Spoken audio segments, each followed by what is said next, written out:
Dragon slayer एक academy है जो उस वीडियो गेम की दुनिया में है जो हमारे हीरो को सबसे ज्यादा पसंद है। यह गेम बाकी गेम्स की तरह ही है जहां तुम्हें एक पावरफुल स्लेयर बनकर लोगों की रक्षा करनी होती है। इस मॉन्स्टर्स से भरी हुई दुनिया को साफ करना होता है। मॉन्स्टर्स को मारकर और डिफरेंट क्वेस्ट्स कंप्लीट करके तुम अपने गेम कैरेक्टर को इतना पावरफुल बना सकते हो कि एक ही अटैक से इस धरती के 2 टुकड़े कर दोगे। और यही चीज है जो एमसी को इस गेम में सबसे ज्यादा पसंद है। वह गेम में अपनी जान लगाकर ग्राइंड कर रहा था और अपने हर गेम कैरेक्टर को अलग ही लेवल तक पहुंचा चुका है। 1000 एनपीसी स्टूडेंट्स को एस रैंक तक ले जाने के बाद सिस्टम उसे एक अजीब क्वेस्ट देता है, एक एक्सक्लूसिव क्वेस्ट जो अब तक सिर्फ उसी को मिला है। इस क्वेस्ट पर एक्स रैंक का टैग लगा होता है। इसका मतलब जो लूट वह इस क्वेस्ट से निकालेगा वह भी एक्स रैंक की होगी। ये क्वेस्ट हमारे एमसी को एक्साइटेड कर देती है क्योंकि इस तरह वह अपने हीरोज को ईएक्स लेवल तक एनहांस कर सकता है जो अभी एस रैंक पर हैं।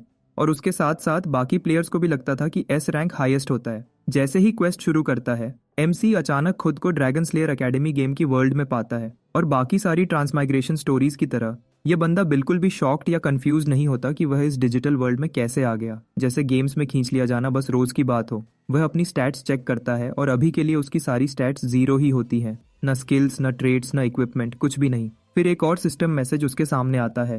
ट्रांसमाइग्रेशन की वजह से उसे कुछ खास और एक्सक्लूसिव ट्रेड्स दिए जाते हैं। डिटेल नहीं बताई जाती कि ये ट्रेड्स असल में करते क्या हैं, लेकिन जल्द ही पता चलेगा। एमसी प्रे करता है कि ये ट्रेड्स उसे हेल्प करें ताकि वह ग्राइंड करे और उस लेवल तक फिर से जा सके जिस लेवल पर वह इस गेम में आने से पहले गया था। यहीं से गेम ऑफिशियली शुरू होती है। एक और सिस्टम विंडो उसे बताती है कि ट्यूटोरियल के लिए तैयार हो जाओ। उसे 10 मिनट सर्वाइव करना होगा और इनाम के तौर पर उसे ड्रैगन स्लेयर एकेडमी का न्यू स्टूडेंट किट मिलेगा। यह सुनकर उसके चेहरे पर मुस्कुराहट आ जाती है क्योंकि लो लेवल मॉन्स्टर्स के सामने सर्वाइव करना तो कोई प्रॉब्लम ही नहीं। उसे लगता है कि 10 मिनट तो पलक झपकते ही बीत जाएंगे। ऐसे मिशन के लिए यही स्ट्रैटेजी वह पहले भी यूज करता रहा है, मगर उसे बिल्कुल आइडिया नहीं होता कि इस बार उसे सरप्राइज मिलने वाला है। यह गड़गड़ाहट भरी आवाजें और भारी कदमों की गूंज लो लेवल मॉन्स्टर्स की नहीं हो सकती। ऊपर 2 ड्रैगन्स एक दूसरे से लड़ रहे होते हैं। वह तुरंत जंगल के रास्ते तेजी से भागता है ताकि उन 2 बड़े मॉन्स्टर्स की फाइट में अपनी जान न गंवा बैठे। जो उसने देखा उसे अपनी आंखों पर बेसब्र नहीं होता। सिर्फ एक ट्यूटोरियल क्वेस्ट में 2 एस रैंक बॉसेस कैसे हो सकते हैं? शायद यह सब इसलिए हो रहा है क्योंकि डिफिकल्टी लेवल EX है। इसी बीच फायर ड्रैगन अपनी एक मैजिक एबिलिटी यूज कर रहा होता है और एक पावरफुल आग का झूला मुंह छोड़ने वाला होता है। अटैक की इंटेंसिटी इतनी ज्यादा है कि अगर हमारा एमसी यहाँ से नहीं निकला तो बस वहीं जलाकर राख बन जाएगा। तभी उसे याद आता है वह स्पेशल ट्रेड्स जो उसे मिले थे और वह उनमें से एक यूज करने का डिसाइड करता है जिसका नाम था कॉपी। जैसा कि नाम से जाहिर है, कॉपी बेसिकली तुम्हें दूसरों के ट्रेड्स और स्किल्स कॉपी करने देता है। मगर किसी स्किल को सक्सेसफुली कॉपी करने के लिए तुम्हें पहले उस स्किल को गौर से देखना पड़ता है। दूसरी शर्त यह है कि पहले तुम्हें टारगेट का नाम और रैंक पता होना चाहिए। लेकिन इस गेम का फॉर्मर चैंपियन होने के नाते यह शर्त उसके लिए बच्चों का खेल है। और बिना टाइम जाया किए वह तुरंत एक ड्रैगन का स्किल कॉपी कर लेता है। इस स्किल का नेम है एलिमेंटल रेजिस्टेंस और इस एलिमेंटल रेजिस्टेंस स्किल की हेल्प से वह जलने से बच जाता है। काश वह कोई अटैक स्किल भी यूज कर पाता, मगर अभी तक उसकी बॉडी में माना सर्कुलेट नहीं कर रहा, इसलिए वह कोई स्किल यूज नहीं कर सकता। अचानक उसे फील होता है कि हवा उलटी चल रही है। ऐसा इसलिए क्योंकि फायर ड्रैगन एक पावरफुल फायर ब्रेथ ने वाला है। दूसरा ड्रैगन जो इलेक्ट्रिसिटी ट्रेड्स रखता है वह भी एक पावरफुल इलेक्ट्रिक ब्रेथ अटैक करने की तैयारी कर रहा है। खतरा फील करते ही हमारा एमसी सीधा उल्टा भागता है ताकि जिंदा बच सके। ब्रेथ अटैक्स ड्रैगन्स की सिग्नेचर मूव्स हैं। चाहे हमारे हीरो के पास एलिमेंटल रेजिस्टेंस हो, अगर वह इस मेस में आ गया तो रिस्क है कि वह इन पावरफुल अटैक्स के बीच में रोस्ट हो जाएगा। जैसे ही वह भाग रहा होता है दोनों ड्रैगन्स अपनी पूरी पावर से अपना अटैक करते हैं और इससे एक जोरदार धमाका होता है। उस समय तक 10 मिनट का काउंटडाउन पूरा हो चुका होता है जिसकी वजह से वह ट्यूटोरियल क्वेस्ट कंप्लीट हो जाता है इससे पहले कि वह जिंदा जल जाता। इनाम के तौर पर उसे ड्रैगन स्लेयर एकेडमी की यूनिफॉर्म, एक स्टूडेंट आईडी और एक ट्रेन टिकट मिलती है। ट्यूटोरियल 2 के लिए उसे अब ट्रेन पकड़नी होगी जो सीधा ड्रैगन स्लेयर एकेडमी ले जाएगी। सीन सीधा ट्रेन की तरफ शिफ्ट होता है जो एकेडमी जाने वाली होती है। इतने ज्यादा नए स्टूडेंट्स एनरोल हो रहे हैं कि ट्रेन पूरी भर चुकी है और बैठने की एक भी सीट खाली नहीं है। अंदर ट्रेन के एक कैबिन में एक स्टूडेंट जो कटाना लिए होता है कैबिन में पहले से बैठे पैसेंजर से पूछता है कि वह इस कैबिन में बैठ सकता है, लेकिन कटाना वाले को जवाब में सिर्फ खामोशी मिलती है। सामने एक लड़की गहरी नींद में सो रही होती है। उसी समय हमारा हीरो भी ट्रेन में चढ़ जाता है, यह सोचते हुए कि शायद कहीं कोई खाली सीट मिल जाए। कटाना वाला शर्म से कहता है, लगता है ये लड़की बात करने के मूड में नहीं है। तभी वह लड़की अचानक अपनी नींद से जाग जाती है। हमारा हीरो भी पूछता है कि वह इस जगह बैठ सकता है और लड़की को देखकर लगता है कि हमारे हीरो के यहाँ बैठने से उसे कोई प्रॉब्लम नहीं है। वह आराम से बैठ जाता है और अपना नाम किम हो बताता है। फिर उस लड़की को थैंक्स कहता है। लड़की भी मुस्कुराकर अपना नाम बताती है, CEO ये इन। और कटाना वाला बेचारा ये सब देखकर अंदर ही अंदर टूट जाता है। उस लड़की ने उससे बात भी नहीं की और इस बंदे को तुरंत बैठने दिया। किसी ने पूछा नहीं था, फिर भी वह अपना नाम बता देता है। मेरा नेम गोहन वू है। और फिर से सीईओ येन की तरफ से सिर्फ खामोशी मिलती है। खैर, वह भी चुपचाप बैठ जाता है और खुश होता है कि कम से कम सीट मिल गई। किम हो फिर गोहन वू से पूछता है कि वह भी ट्रेन पकड़ने में लेट हो गया था। कटाना वाला बड़ा फख्र से बताता है कि रास्ते में उसने 2 ड्रैगन्स देखे। किम को भी याद आता है कि उसने भी वे 2 मॉन्स्टर्स देखे थे, लेकिन उसका एक्सपीरियंस कुछ इतना अच्छा नहीं था। वह इसे याद ही नहीं करना चाहता। आखिरकार ट्रेन चल पड़ती है। ये ड्रैगन स्लेयर एकेडमी वही जगह है जिस जगह किम को हर बार जाना पड़ता था जब वह अपने गेम कैरेक्टर्स को ट्रेन कर रहा था। उसे एकेडमी का कोना कोना याद है, इसलिए वह वहां जाने के लिए उतना एक्साइट नहीं था। उसे नहीं लगता उसे वहां कुछ नया देखने को मिलेगा। मगर यह सोच तब तक ही थी जब तक वह ट्रेन में नहीं चढ़ा। उसके कैबिन में जो स्टूडेंट्स बैठे हुए थे, अकी और दूसरे स्टूडेंट्स और ट्रेन स्टाफ, किम को उनमें से कोई भी पहचाना हुआ नहीं लगता। सब नए लोग थे या वे पुराने एनपीसीज नहीं हैं जो उसे याद थे। ये वर्ल्ड गेम से बहुत मिलती जुलती है जो वह पहले खेलता था, लेकिन यह पूरी कास्ट नई है। इसका मतलब यह भी हो सकता है कि आने वाले इवेंट्स और क्वेस्ट्स भी बदल गए हों, इसलिए उसे अब ज्यादा सावधान रहना होगा और किसी भी अननोन चीज को हल्के में नहीं लेना चाहिए। अभी के लिए उसे सबसे ज्यादा परेशान कर रही है वह ब्लैंक स्टेयर जो उसे उस लड़की ये इन की तरफ से मिल रही है। ये इन की बात की जाए तो उसके पास एक खास तरह की आंखें हैं जो किसी भी चीज को स्टैट्स और डेटा में बदल देती हैं, जो उसके लिए समझना आसान होता है। एग्जाम्पल के तौर पर वह आसानी से कटाना वाले के सारे स्टैट्स देख सकती है जो उसके सामने बैठा है। उसे तुरंत समझ आ जाता है कि यह बंदा बस एक एवरेज आदमी है जिसके पास कोई खास ट्रेट्स नहीं। मगर जब बात किम की आती है तो उसके स्टैट्स बिल्कुल ही समझ से बाहर होते हैं। चाहे ये इन जितनी भी कोशिश कर ले, उसे किम की पावर के बारे में कुछ समझ नहीं आता और यही चीज किम को सबसे अलग बनाती है। इसीलिए ये इन उसे ऐसे हैरानी से देख रही होती है। उसे याद आता है कि उसके फादर ने कहा था कि अगर कोई इंटरेस्टिंग लगे तो उससे दोस्ती करने की कोशिश करना। इस सजेशन को मानकर वह अपना सूटकेस खोलती है जिसमें कुछ कशीदाकारी और स्नैक्स रखे होते हैं जो वह ट्रैवल के लिए लाई थी। जारा अपनी तरफ से अच्छा लगने के लिए और किम के क्लोजर आने के लिए वह किम को एक कुकी ऑफर करती है। बेशक किम को यह अचानक और अजीब सी ऑफर देखकर थोड़ी हैरानी होती है, लेकिन मना करना भी रूड होगा तो वह कुकी ले ही लेता है। बात आगे बढ़ाने के लिए वह कैजुअली पूछता है कि क्या ये कुकीज उसने बनाए हैं। इस पर ये इन मुस्कुराकर हाँ करती है। अब समझ आता है कि टेस्ट क्यों इतना एवरेज है। किम फिर अपना फोकस गोहन वू की तरफ करता है और उससे पूछता है कि ये अजीब सी लॉन्ग स्वॉर्ड उसके पास क्यों रखी है। कटाना वाला बड़ा फख्र से बताता है कि यह एक सेक्रेड रेलिक है जो उसके मार्शल सेक्ट का फैमिली हेयरलूम है और ये अभी तक इसलिए बंधी हुई है क्योंकि वह इसके सील को तोड़ने के लायक नहीं हुआ। जब तक वह इस कटाना को समझने और इस्तेमाल करने के लायक नहीं हो जाता तब तक वह एक सादा आयरन सोर्ड ही यूज करेगा। जब ये दोनों बातें कर रहे होते हैं तभी एक ब्लॉन्ड बालों वाला बंदा कैबिन में घुस आता है। उसके चेहरे पर स्माइल होती है और मुस्कुराहट इतनी बड़ी कि कैबिन की सारी हवा बदल जाती है। वह भी यहाँ खाली जगह ढूंढने आया है। किम को शोर शराबे वाले लोग पसंद नहीं और यह बंदा तो कुछ ज्यादा ही शेडी लग रहा था। लेकिन किम को पता है कि यह बंदा सिर्फ सीट ढूंढने नहीं आया, इसलिए वह सीधा उससे पूछता है सच बताए वह यहाँ क्यों आया है। सूट पहना हुआ बंदा थोड़ा घबरा जाता है जब उसकी पोल खुल जाती है। वह अपने कोट से एक बिजनेस कार्ड निकालता है और अपना इंट्रोडक्शन देता है। शिन ब्योंगचुल। ये बंदा लोगों को एरन सर्विसेज बेचता है, साथ ही वो सारी चीजें जो एक आम इंसान को डेली यूज में चाहिए होती हैं। ब्लॉन्ड कहता है सही दाम दो और जो चाहिए वो ला दूंगा। किम को इस आदमी पर शक है, लेकिन ये स्नेक टाई वाला बंदा अपनी सर्विसेज की तारीफ करते रुकता नहीं। किम तो पहले ही देख चुका होता है कि ये बंदा कितना शेडी है। ये अपना इलीगल धंधा छुप छुपाकर चलाता है और अभी भी इस बंदे को अथॉरिटीज पीछे से पकड़ने के लिए ढूंढ रही होती है।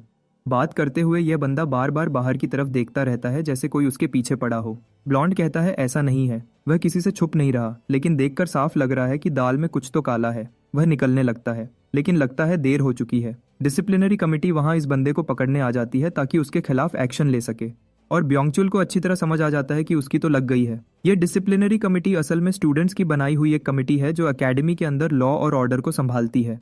हाँ, और इस गेम में तुम्हें ऐसा लगेगा जैसे इस कमेटी के पास सरकार से भी ज्यादा पावर है। ये लोग बिना टाइम वेस्ट किए अपनी अथॉरिटी दिखाते हुए इस ब्लॉन्ड से कहते हैं कि वह अपनी जगह से न हिले और अपनी सारी इलीगल चीजें सरेंडर कर दे। बेचारा ब्योंगचुल अपना बचाव करता है, बताता है कि उसका जुर्म इतना छोटा सा है, लेकिन उसे ऐसे ट्रीट किया जा रहा है जैसे वह कोई खूनी पागल सीरियल किलर हो। कमेटी की हेड तुरंत उस बेचारे को कोऑपरेट न करने पर एक पावरफुल इलेक्ट्रिक शॉक देती है। ये लड़की एक लाइटनिंग टाइप मेज है जो किम को बहुत यूनिक लगती है। आखिर लाइटनिंग टाइप मेजेस आम नहीं होते। बढ़िया बात यह है कि किम के पास अभी एक कॉपी स्किल स्लॉट खाली है, मतलब इस लड़की की स्किल को कॉपी करने का यह परफेक्ट चांस है। किम डिसाइड करता है कि इस बेकार सी कुकी को काम में लाया जाए। वह कुकी को नीचे गिरा देता है। लगता है किम कुकी गिराने का बहाना करके कुछ करेगा। इस बीच डिसिप्लिनरी कमेटी की लीडर ब्लॉन्ड को सबका सिखाने की प्लानिंग करती है। अब जब यह शेडी बंदा दोबारा कोऑपरेट करने से इनकार करता है तो उसके पास बस कोई रास्ता बचा। अब घी निकालने के लिए उंगली टेढ़ी करनी होगी। वह एक बिजली की चिड़िया हमिंगबर्ड के शेप का बोल्ट फेंकती है जो सीधा उस बेचारे के जिस्म को चीर देने के लिए आ रहा होता है और लगता है अब तो इस बंदे की वॉट लगने वाली है। तभी हमारा हीरो अपना हाथ आगे बढ़ाकर इस लाइटनिंग अटैक को पकड़ लेता है इससे पहले कि यह शिन को लग जाए। ये देखकर डिसिप्लिनरी वाली लड़की बिल्कुल हैरान रह जाती है। किम कैबिन से बाहर निकलते हुए कंप्लेन करता है कि इस कमिटी के हंगामे की वजह से उसकी प्यारी कुकी गिर गई। लड़की को समझ ही नहीं आता कि यह लड़का क्या बकवास कर रहा है, लेकिन किम जो चाहता था कर चुका है। उसने उस लड़की की lightning attribute magic skill copy कर ली होती है। इस स्किल का नेम है हमिंग बर्ड। हमारा हीरो दुख भरे अंदाज में कहता है कि उसकी सबसे प्यारी चीज एक कुकी बर्बाद हो गई और इस कुकी की मौत के रिस्पॉन्सिबल अनोइंग स्टूडेंट काउंसिल वाले हैं। काउंसिल का एक मेंबर किम की इस फिजूल बात सुनकर गुस्से में आ जाता है। कोरियन जैसा लगने वाला बंदा धमकी देता है कि वह किम को सीधा कर देगा। इस पर हुनवू भी अपनी तलवार की तरफ हाथ बढ़ाता है और कहता है कि अगर वह ऐसा चाहता है तो वह भी किसी से कम नहीं। और दोनों पार्टीज आपस में आंखें मिलाकर टेंशन बढ़ा देती हैं। देखते हैं पहला कौन हिलेगा।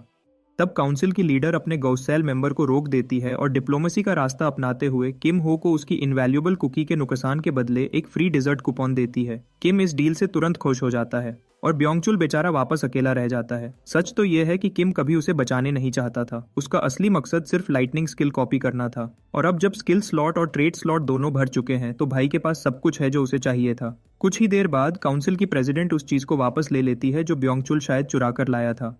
असल में वह एक विग थी जो उसने स्टेशन के किसी अटेंडेंट से चुरा ली थी। क्यों?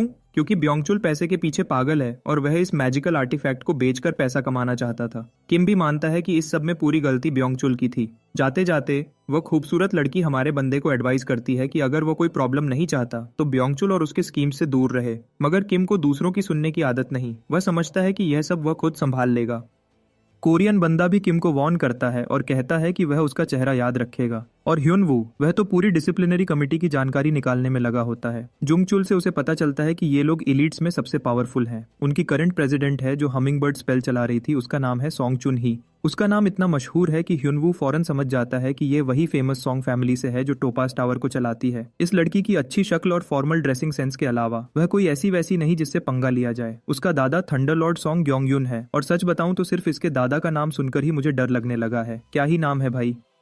और जो लोग कमिटी लीडर के साथ घूम रहे थे वे भी कोई आम लोग नहीं। उनमें जो बियक है जो फिस्ट किंग का टॉप स्टूडेंट है, फिर हान सोमन है जो सोर्ड एम्प्रेस की डिसाइपल है और आखिर में ग्यूमयो हान जिसके काम में मजाक उड़ा रहा था। सच तो यह है कि वह गोल्डन लोटस पेविलियन का अकेला वारिस है। कमिटी वालों का छोटा सा इंट्रोडक्शन मिल जाने के बाद ब्योंगचुल को लगता है कि उसे अपने कैबिन में वापस जाना चाहिए। उसके चले जाने के बाद ह्युनवू क्यूरियोसिटी से किम की तरफ देखता है। उस कुकी वाली बात का सोचता है। उसे अजीब लगता है कि किम हो सिर्फ एक कुकी के लिए इतना रिस्क ले रहा था। किम हो असल बात बताता है कि वह तो असल में चुन ही की एपिक लाइटनिंग मैजिक को देखने के लिए आया था। कुकी तो बस एक बहाना थी। यह सुनकर ह्युनवू सरप्राइज हो जाता है क्योंकि उसे लगा कि किम हमिंगबर्ड स्पेल को ब्लॉक करने गया था ताकि उस ब्लॉन्ड को बचा सके। किम हो उससे उस स्पेल के बारे में पूछता है। उसे कमिटी लीडर का स्पेल कैसा लगा। थोड़ा सोचने के बाद ह्युनवू कहता है कि उसने पहले कभी इस स्पेल का इस्तेमाल होता नहीं देखा और कमिटी लीडर की डेमोन्स्ट्रेशन के बाद भी वह लाइटनिंग हमिंगबर्ड इतना फास्ट था कि देख नहीं पाया।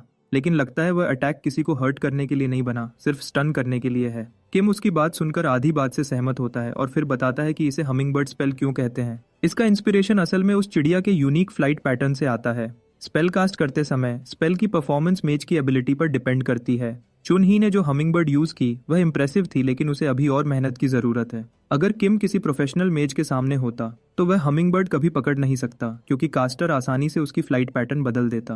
मगर अजीब बात यह हुई कि उसने उस पैटर्न को चेंज ही नहीं किया और हमिंगबर्ड सीधा किम के हाथ में पकड़ा गया। इसका मतलब सिर्फ एक ही है, चुन ही को अभी भी अपनी एबिलिटी पर और काम करने की जरूरत है। इस समय ह्युनवू किम हो के इतने गहरे एनालिसिस और फैसिनेशन को देखकर सचमुच इंप्रेस हो जाता है। वैसे किम हो ने एक और ऑब्जर्वेशन की थी जब स्पेल कास्ट हुआ था। वह असेस करता है कि चुन ही सचमुच टैलेंटेड है क्योंकि वह एक ई रैंक एबिलिटी को डी रैंक की स्ट्रेंथ स्टैट के साथ चला रही है।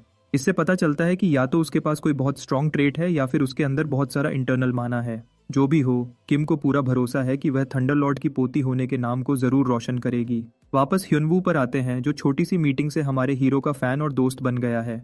किम हो को लगता है कि यह बंदा थोड़ा ओवर रिएक्ट कर रहा है, मगर ह्युनवू तो सचमुच सीरियस होता है और कहता है कि जब भी किम हो को उसकी मदद चाहिए होगी वह हमेशा उसके साथ खड़ा मिलेगा। इस जेस्चर को अप्रिशिएट करते हुए किम हो तुरंत डिसाइड करता है कि इस मौके का फायदा उठाए और उसे साथ चलने को कहता है। तब किम उससे एक सिल्वर कॉइन उधार मांग लेता है। अगले सीन में ये लोग किम हो के चुने हुए लोकेशन पर पहुंचते हैं, लेकिन unluckily machine out of order होती है। और हाँ, ये एक गैम्बलिंग मशीन है क्योंकि ये जगह पहले एक कसिनो हुआ करती थी।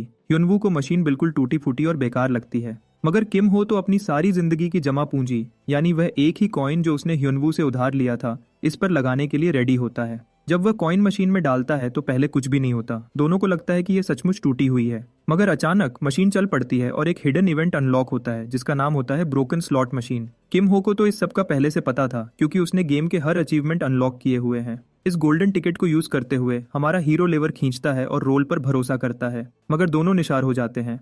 जो चीज उसे आखिर मिलती है वह सिर्फ एक पानी की बोतल होती है, न तो वुडन स्टिक ऑफ डिस्ट्रक्शन, न अनयील्डिंग फॉक सोर्ड, और न ही वह सीक्रेट अमेरिकन टेक्निक जिसे अमेरिकन फार्मर शॉटगन कहते हैं। सिर्फ एक पानी की बोतल। ह्युनवू को समझ ही नहीं आता कि किम हो यहाँ क्या कर रहा है। तब किम जल्दी से बताता है कि जो वह कर रहे हैं वह असल में एकेडमी के रूल्स की सीधी सीधी खिलाफ थे, क्योंकि मशीन से कुछ भी लेना मना है।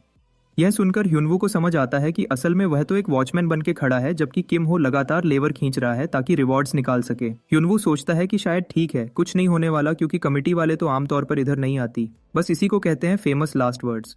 क्योंकि एक सेकंड बाद ही डिसिप्लिनरी कमेटी की मेंबर सोमन चेक करने आ जाती है कि ये लोग क्या कर रहे हैं। सोमन उन्हें याद दिलाती है कि मशीन यूज करने का अंजाम क्या होगा, यानी डिमेरिट्स। सीन सीधा उल्टा पड़ जाता है और किम हो तुरंत ह्युनवू को कहता है कि उसे थोड़ी देर बिजी रखे। वह प्यारी सी लड़की ह्युनवू से कहती है कि वह भी पनिश होगा क्योंकि वह रूल तोड़ने वाले स्टूडेंट की हेल्प कर रहा है। मगर सोमन डिसअपॉइंटेड होती है क्योंकि ह्युनवू को वाकई कोई फर्क नहीं पड़ता। वह अपने नए बने दोस्त के लिए इतना कर सकता है। वह अपनी तलवार निकाल लेता है। सच तो यह है कि वह अपनी स्किल्स को एक सोर्ड एम्प्रेस के स्टूडेंट के सामने टेस्ट करना चाहता है। सोमन भी फाइट के लिए रेडी हो जाती है और बिना और वक्त जाया किए सोमन एक पावरफुल थ्रस्ट के साथ बैटल शुरू कर देती है।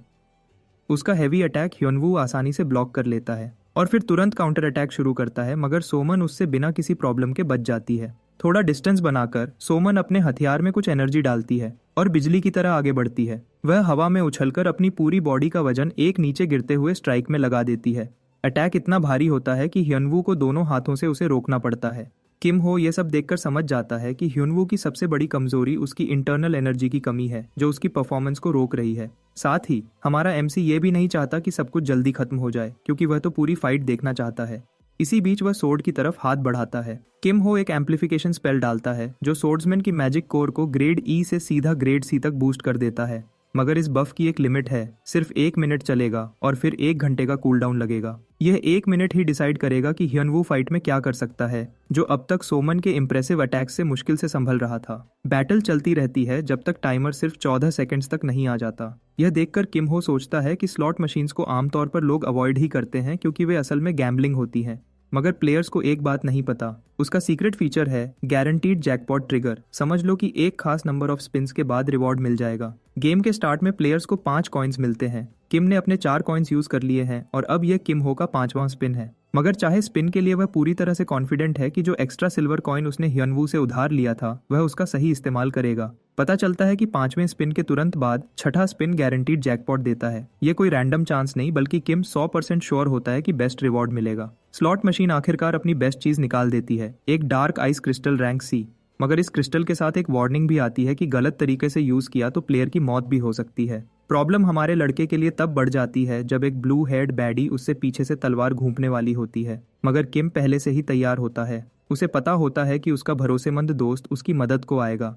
ह्युनवू सचमुच उस अटैक को डिफ्लेक्ट कर लेता है, मगर इस चक्कर में उसकी आयरन सोर्ड टूट जाती है। बफ का समय भी खत्म हो जाता है। मगर सोमन के लिए शॉक और हॉरर की बात यह होती है कि किम लिटरली डार्क आइस क्रिस्टल को सीधा पी जाता है, वार्निंग बोर्ड पर लिखी हुई वार्निंग्स के बाद भी, और फौरन ही सिस्टम उसकी बॉडी पर फ्रोजन स्टेटस लगा देता है। जैसे सोचा था भाई सीधा घुटने टेकता है, बिल्कुल उस सीन की तरह जहां जॉफरी को गेम ऑफ थ्रोन्स में जहर दिया गया था। मगर इंटरेस्टिंग बात यह होती है कि किम हो के केस में फ्रोजन स्टेटस लगकर तुरंत हट भी जाता है और फिर जैसे ही फ्रोजन स्टेटस लगता है फिर से तुरंत हट जाता है। ये लूप खत्म ही नहीं होता और सिर्फ 1 सेकंड बाद किम हो ऐसे उठ जाता है जैसे कुछ हुआ ही न हो। कमिटी मेंबर और ह्युनवू दोनों को स्टन कर देता है। थोड़ी देर बाद ह्युनवू पूछता है कि उस बॉटल में उसने क्या पिया था। किम हो कैजुअल तरीके से कहता है कि वह एक माना रिप्लेनिशिंग एलिक्सर था। अगर बात करें स्लॉट मशीन के यूनिक 6ठे स्पिन की, तो सीन बड़ा अजीब है। उसे डार्क आइस क्रिस्टल मिलता है, मगर ये बिगिनर्स के लिए इतना डेडली होता है कि सीधा उनकी खौफनाक मौत हो जाती है। ये इतना पावरफुल है कि उंगली के नाखून जितना छोटा टुकड़ा भी पूरी बॉडी को एक बर्फ के पुतले में बदल देता है। समझो जैसे मेडुसा की पेट्रिफिकेशन। बस फर्क इतना है कि यहाँ तुम खुद अपनी मौत पी रहे हो। मगर जितना भी डेडली हो, किम हो बताता है कि वह इस रूल का एक्सेप्शन है।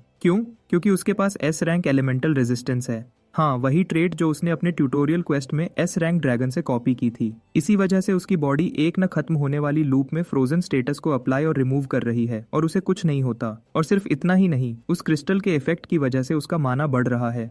कमिटी मेंबर को हैंडल करने के लिए भाई ने अपनी ultra pro max giga chad skills का इस्तेमाल किया और उसे एक फेक एक्सप्लेनेशन से बेवकूफ बना दिया। इस बीच ह्यनवू बड़ा खुश होता है कि उसने किम की मदद की और साथ में उसे सोर्ड एम्प्रेस के स्टूडेंट के सामने अपनी स्किल्स भी टेस्ट करने का चांस मिल गया। किम हो उसका शुक्रिया करता है क्योंकि उसकी मदद के बगैर वह छठा स्पिन कभी नहीं कर पाता। यह सोर्ड्समैन किम हो की फाइट में यूज की हुई एम्पलीफिकेशन स्किल से पूरी तरह इंप्रेस हो जाता है, मगर किम एक्सप्लेन करता है कि वह इस स्किल को जब चाहे तब यूज नहीं कर सकता, जो असल में सच भी है क्योंकि इस पर कूल डाउन लगता है। किम हो की एक्सप्लेनेशन सुनने के बाद ह्यनवू को भी समझ आ जाता है कि इतनी पावरफुल स्किल की कोई ना कोई लिमिट तो होगी ही, और वह जो स्लीपी हेड ये इन है वह तो मुश्किल से उनकी बातें समझ पा रही होती है। वैसे भी अब ट्रेन अपने डेस्टिनेशन डंजन आइलैंड पर पहुंचने वाली होती है, जो ट्रेन का आखिरी स्टेशन है। डंजन आइलैंड अपने अनेक डंजन्स के लिए बहुत फेमस है। पहले यह जगह सिर्फ क्रिमिनल्स से भरी होती थी जहां कोई कानून नहीं था। सब कुछ तब बदला जब ड्रैगन स्लेयर, पहला और सबसे यादगार हीरो, ने इस आइलैंड पर कदम रखा। सबसे पहले उसने हर एक क्रिमिनल को खत्म किया, फिर उसने अकेले ही सारे डंजन्स को कॉन्कर किया और आखिर में उसी आइलैंड को फाउंडेशन बनाकर एक सिटी खड़ा कर दिया। और फिर इसी सिटी में ड्रैगन स्लेयर एकेडमी बन गई, जो ऐसे और पावरफुल वॉरियर्स बनाने के लिए बिल्ड की गई थी। आखिरकार वो लोग इस इंस्टीट्यूट तक पहुंच ही जाते हैं। ह्यनवू यह सब देखकर हैरान हो जाता है। पूरा एरिया हर किस्म के स्टूडेंट्स से भरा होता है जो डिफरेंट क्लैंस, सिटीज और बैकग्राउंड से आए हैं। और तब वो तीनों चुन ही से टकरा जाते हैं, जो कमिटी की लीडर है और चाहती है कि किम ऑफिस में आकर उससे मिले। सीन सीधा कट होता है कमिटी रूम के अंदर। ये वो जगह है जो इतनी डरावनी है कि जो भी इस कमरे में आता है बाहर जाने के बाद पहले जैसा नहीं रहता। इंटेरोगेशन शुरू होता है उनके बॉडी चेक से, ताकि पता चल सके कि क्रिस्टल पीने के बाद उसकी बॉडी में कोई चेंज तो नहीं आया।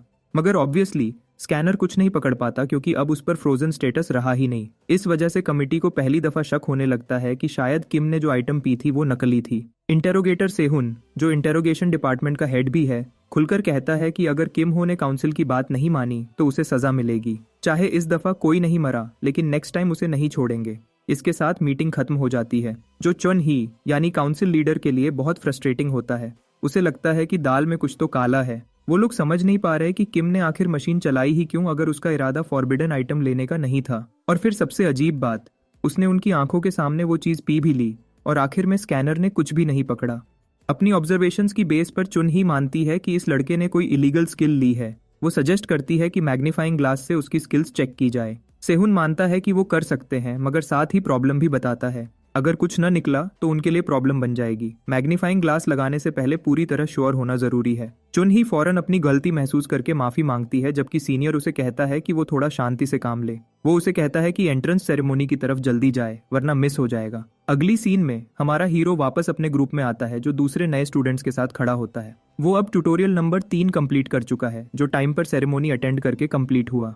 इसके बदले उसे कुछ सिल्वर कॉइन्स और एक वेपन सिलेक्शन टिकट मिलता है। चाहे ये रैंक ई का है, मगर कुछ न होने से अच्छा है, और इस तरह उसे कुछ सिल्वर कॉइन्स भी मिल गई। खैर, एंट्रेंस सेरेमनी तुरंत शुरू हो जाती है, मगर इसका पहला इंप्रेशन ज्यादा अच्छा नहीं होता। देखो, जो बंदा स्कूल को रिप्रेजेंट करने आता है वो ऐसा लगता है जैसे कोई लो टियर नशेड़ी हो। सुनने में आता है कि यही बंदा कभी मेन ड्रैगन स्लेयर स्क्वाड का लीडर भी था। एकेडमी की ट्रेडिशन के हिसाब से प्रिंसिपल हमेशा रिटायर्ड फ्रंटलाइन हीरोज में से चुना जाता है। अपने प्राइम में ये बंदा एक फैंसी सोर्ड लेकर सब हीरोज में सबसे टॉप पे था। उसके लुक्स को छोड़ो, बंदा सचमुच काफी पावरफुल था। मजे की बात यह है कि वो बदनाम भी है क्योंकि एक सेंटेस ने उसे रिजेक्ट कर दिया था, और कुछ लोग तो कहते हैं कि ये सब अभी कुछ समय पहले ही में हुआ है। लगता है मुझे अब समझ आ गया कि भाई ऐसे क्यों लगता है, वो फ्रेंड जोन के खिलाफ जंग लड़ रहा है। खैर, प्रिंसिपल नए स्टूडेंट्स को एकेडमी में वेलकम करता है। वो एकेडमी की बेस के बारे में बताता है, जो नाम से ही क्लियर है, हीरोज को तैयार करना ताकि वो ड्रैगन्स को मार सकें और सही ड्रैगन स्लेयर्स बन सकें।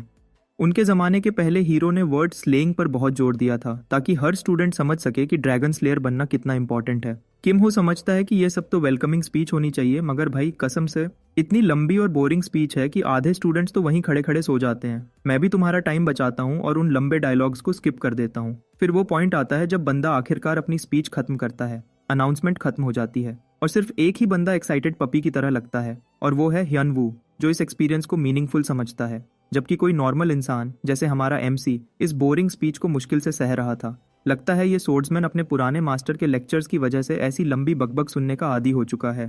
खैर, सेरेमनी का दूसरा स्टेज शुरू होता है, जहां स्टूडेंट्स को नए साल के फॉरबिडन आइटम्स की लिस्ट याद दिलाई जाती है। अगर उनके पास ये चीज़ें पाई गई तो उन्हें पनिशमेंट मिलेगी। इसके अलावा नए स्टूडेंट्स को एक डंजन के ग्राउंड लेवल में टेस्ट भी किया जाएगा ताकि फ्यूचर में किसी भी रिस्क को रोका जा सके। इंस्ट्रक्टर इस बात पर जोर देता है कि ये सब इसलिए है ताकि सबके लिए एनवायरनमेंट सेफ रहे और स्टूडेंट्स रूल्स फॉलो करें। इस तरह सेरेमोनी का आखिरी पॉइंट भी आ ही गया। स्टूडेंट्स अभी भी यकीन नहीं कर पा रहे कि वो मौत जैसी लंबी अनाउंसमेंट आखिर खत्म हो गई। और तुरंत ही ब्योंगचुल हमारे ट्रियो को ढूंढ लेता है और उन्हें खाने पर बुलाता है। वैसे लगता है इस बंदे ने कोई नया टैटू भी बनवा लिया है, शायद पीछे खड़ी क्यूट बीस्ट को तंग कर रहा होगा। ब्योंगचुल उन्हें सजेशन देता है कि अच्छे से खाओ, क्योंकि कल से जब पहली क्लास शुरू होगी उनकी जिंदगी बिल्कुल बदलने वाली है। उसी रात ह्युनवू और किम हो को बहुत खुशी होती है ये जानकर कि उनके दोनों का रूम साथ साथ है। किम तुरंत अंदर जाता है ताकि आराम से सेट हो सके मगर अभी वो खुद को नींद की मिठास में खो जाने नहीं देता। उसकी जगह वो अपने बेड पर बैठकर मेडिटेशन स्टांस में चला जाता है। पूरा फोकस माना इकट्ठा करने और कोर बनाने पर लगाता है। अब समय आ गया है पावर इंजन के कॉन्सेप्ट को समझा जाए। किसी भी माना स्किल को इस्तेमाल करने के लिए कोर बनाना जरूरी होता है। असल में किम ने कभी पहले कोर बनाया ही नहीं, मगर क्योंकि उसने ये गेम कई बार खेला है वो इसका थ्योरी पार्ट बहुत अच्छे से जानता है। प्लस वो पहले एक डार्क आइस क्रिस्टल को अपने माना से इम्ब्यू कर चुका है, जो उसके लिए एक बड़ा प्लस पॉइंट है। सीन ह्युनवू पे कट होता है, जो भी मेडिटेशन पोजीशन में बैठा है। वो अपनी लड़ाई का एनालिसिस करता है जो उसकी सोमन के साथ हुई थी। ये लड़की उसकी असल राइवल रही है। हालांकि दोनों ने अपनी पावर का अच्छा खासा हिस्सा रोक के रखा था। असल मैच होता तो रिजल्ट डिफरेंट होता। असल में जब किम आया और उसने सोर्ड्समैन का कोर बफ किया तो उस बंदे को ज्यादा देर जिंदा रहने का चांस मिला। दूसरे शब्दों में ह्युनवू हमारे बॉय को मास्टर समझने लगता है, ये सोचते हुए कि किम से मिलने के बाद वो पावरफुल बन गया है। उसकी नज़र में किम सिर्फ कंपोज्ड नहीं बल्कि इतना तेज दिमाग है कि हर सिचुएशन को देखकर समझ जाता है। इसलिए ह्युनवू सोचता है कि क्या वो इस बंदे पर भरोसा कर सकता है और उससे हेल्प मांग सकता है, मगर तुरंत ही डिसाइड करता है कि उसे अपने पहले दोस्त के साथ ये रिश्ता सिर्फ लेने देने का नहीं बनाना चाहिए। इसकी जगह वो पहले अपनी खुद इस प्रॉब्लम को सॉल्व करेगा अपने दम पर। और इस तरह अगले दिन हम टेम्पररी क्लासरूम पहुंच जाते हैं। स्टूडेंट्स सब वहां जमा हैं और बातें कर रहे होते हैं। और वो स्लीपी येइन भी आखिर आ ही गई, जबकि उसके ग्रुपमेट्स को लग रहा था वो बहुत लेट आएगी। हैरानी की बात यह है कि क्लासरूम में कोई टीचर ही नहीं। क्लास शुरू हो गई मगर अभी तक कोई आया ही नहीं ताकि कंट्रोल संभाले। इससे स्टूडेंट्स को लगता है उनका टीचर पंक्चुअल नहीं होगा। और कोई आता है और क्लास में कदम रखता है, जिससे स्टूडेंट्स पहले तो एक्साइटेड हो जाते हैं, लेकिन फिर अगले ही लम्हे देखकर डर जाते हैं। हाँ भाई, तुम भी डरते अगर इस बंदे का चेहरा देख लेते। बिल्कुल जेल से भागा सीरियल किलर लग रहा है। टीचर अपना इंट्रोडक्शन देता है कि वो उनका होमरूम टीचर ली सुदाक है। तुरंत ही वो एक स्टूडेंट को बुलाता है कि सबको उसका मशहूर नाम बताए। डर से कांप रही लड़की जल्दी से कह देती है कि वो विलन हंटर के नाम से मशहूर है। फिर गलती से उसे ह्यूमन बुचर बोल बैठी, जो उसका दूसरा निकनेम है। इस बीच किम सिचुएशन को समझने की कोशिश करता है। थोड़ा जूम आउट करें और एकेडमी के वर्ल्ड पर फोकस करें। ये जगह वो स्ट्रॉन्ग होल्ड है जहाँ कई एस रैंक हीरोज बनते हैं जो अपनी लिमिट्स तोड़ देते हैं, मगर उनमें से कुछ बुरे लोग भी निकल आते हैं जो अपनी इच्छाओं को पूरा करने के लिए विलेंस बन जाते हैं। सुदक, उनका टीचर, असल में ऐसा हंटर है जो ऐसे लोगों को मारने का काम दिया गया है। दूसरे शब्दों में ये बंदा ऑरा की चलती फिरती मिसाल है, क्योंकि ये मजे से डेंजरस एस रैंकर्स की धुनाई करता है। उसका नाम इसलिए फेमस है क्योंकि वो ज्यादा विलेंस को पकड़ता नहीं, सीधा मार देता है। सुदक साफ बताता है कि उसने कभी टीचर बनना नहीं चाहा था, ये सब प्रिंसिपल की जिद पर किया। ये ऐसा बंदा है जिससे कोई पंगा नहीं लेना चाहता, और अब ये टीचिंग के काम को भी वैसे ही परफेक्ट बनाना चाहता है जैसे वो विलेंस को डील करता है। बंदा परफेक्शन का इतना भूखा है कि सीधा स्टूडेंट्स को धमकी दे देता है। अगर उन्होंने उसके एग्जाम्स फेल किए तो वो उनकी जान ले लेगा। क्या पीक की मोटिवेशन है? लिटरली जान बचाने के लिए पास होना होगा, लेकिन मेरे जैसे दीवट कोई नहीं है। अगर मुझे ऐसी धमकी दोगे तो सीधा 2 दिन पढ़ लूं। खैर, अपनी पहली क्लास शुरू करते हुए सुदक उनके स्कूल के ग्रेडिंग सिस्टम पर बात करता है। सबसे पहले रिटन एग्जाम का क्राइटेरिया है जो टोटल स्कोर का 30% कवर करता है। फिर एक बिहेवियरल स्कोर है जो 10% होता है। सीधा सीधा अच्छे से बिहेव करने पर फ्री मिल जाता है, मगर अगर स्टूडेंट्स ने गलती की तो ये स्कोर 0% तक गिर जाएगा और ओवरऑल ग्रेड्स खराब कर देगा। सुदक मजाक में कहता है कि मैं चाहता हूँ कुछ स्टूडेंट ग्रेजुएशन तक जिंदा रहें। अगला पॉइंट वो प्रैक्टिकल एग्जाम्स के बारे में बताता है जो 2 सेक्शंस में बांटा है, एक डंजन क्वेस्ट्स और दूसरा प्लेयर वर्सेस प्लेयर मैचेस। नाम से ही पता चल रहा है कि स्टूडेंट्स को डंजन्स कॉन्कर करने और एक दूसरे से लड़कर स्कोर जमा करना होगा।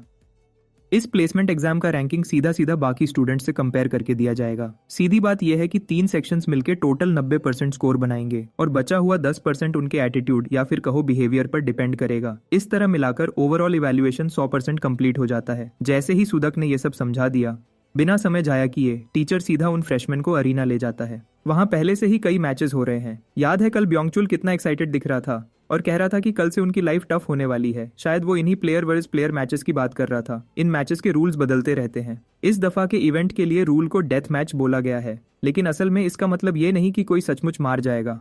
बस इतना है कि फाइट तब तक चलेगी जब तक किसी एक की हेल्थ बार 0 नहीं हो जाती या वो लड़ने के लायक नहीं रहता। सरेंडर भी किया जा सकता है और हर बैटल का टाइम लिमिट 5 मिनट का रखा गया है। अगर किसी ने फाइट खत्म नहीं की तो या तो मैच ड्रॉ हो जाएगा या फिर जज डिसाइड करेगा कौन जीता है। ब्योंगचुल बताता है कि हर बंदे को 3 रैंडम ओपोनेंट से लड़ना पड़ेगा और हर जीत पर 300 पॉइंट्स मिलेंगे। अब क्वेश्चन ये उठता है कि अगर कोई हारे या मैच ड्रॉ हो तो क्या नुकसान होगा। किम तुरंत बताता है कि कोई नेगेटिव मार्किंग नहीं है, लेकिन पार्टिसिपेशन के लिए भी कुछ नहीं मिलने वाला। तभी अचानक एक सिस्टम नोटिफिकेशन पॉप होता है। इस नोटिफिकेशन में उसे एक सबक्वेस्ट दिया जाता है प्लेसमेंट एग्जाम के लिए। उसे एग्जाम में पार्टिसिपेट करके कम से कम एक एवरेज रिजल्ट लाना जरूरी है, यानी एक ओपोनेंट को हराना। अगर वो क्वेस्ट कंप्लीट कर लेता है तो उसे एक एक्स्ट्रा कॉपी स्लॉट मिलेगा।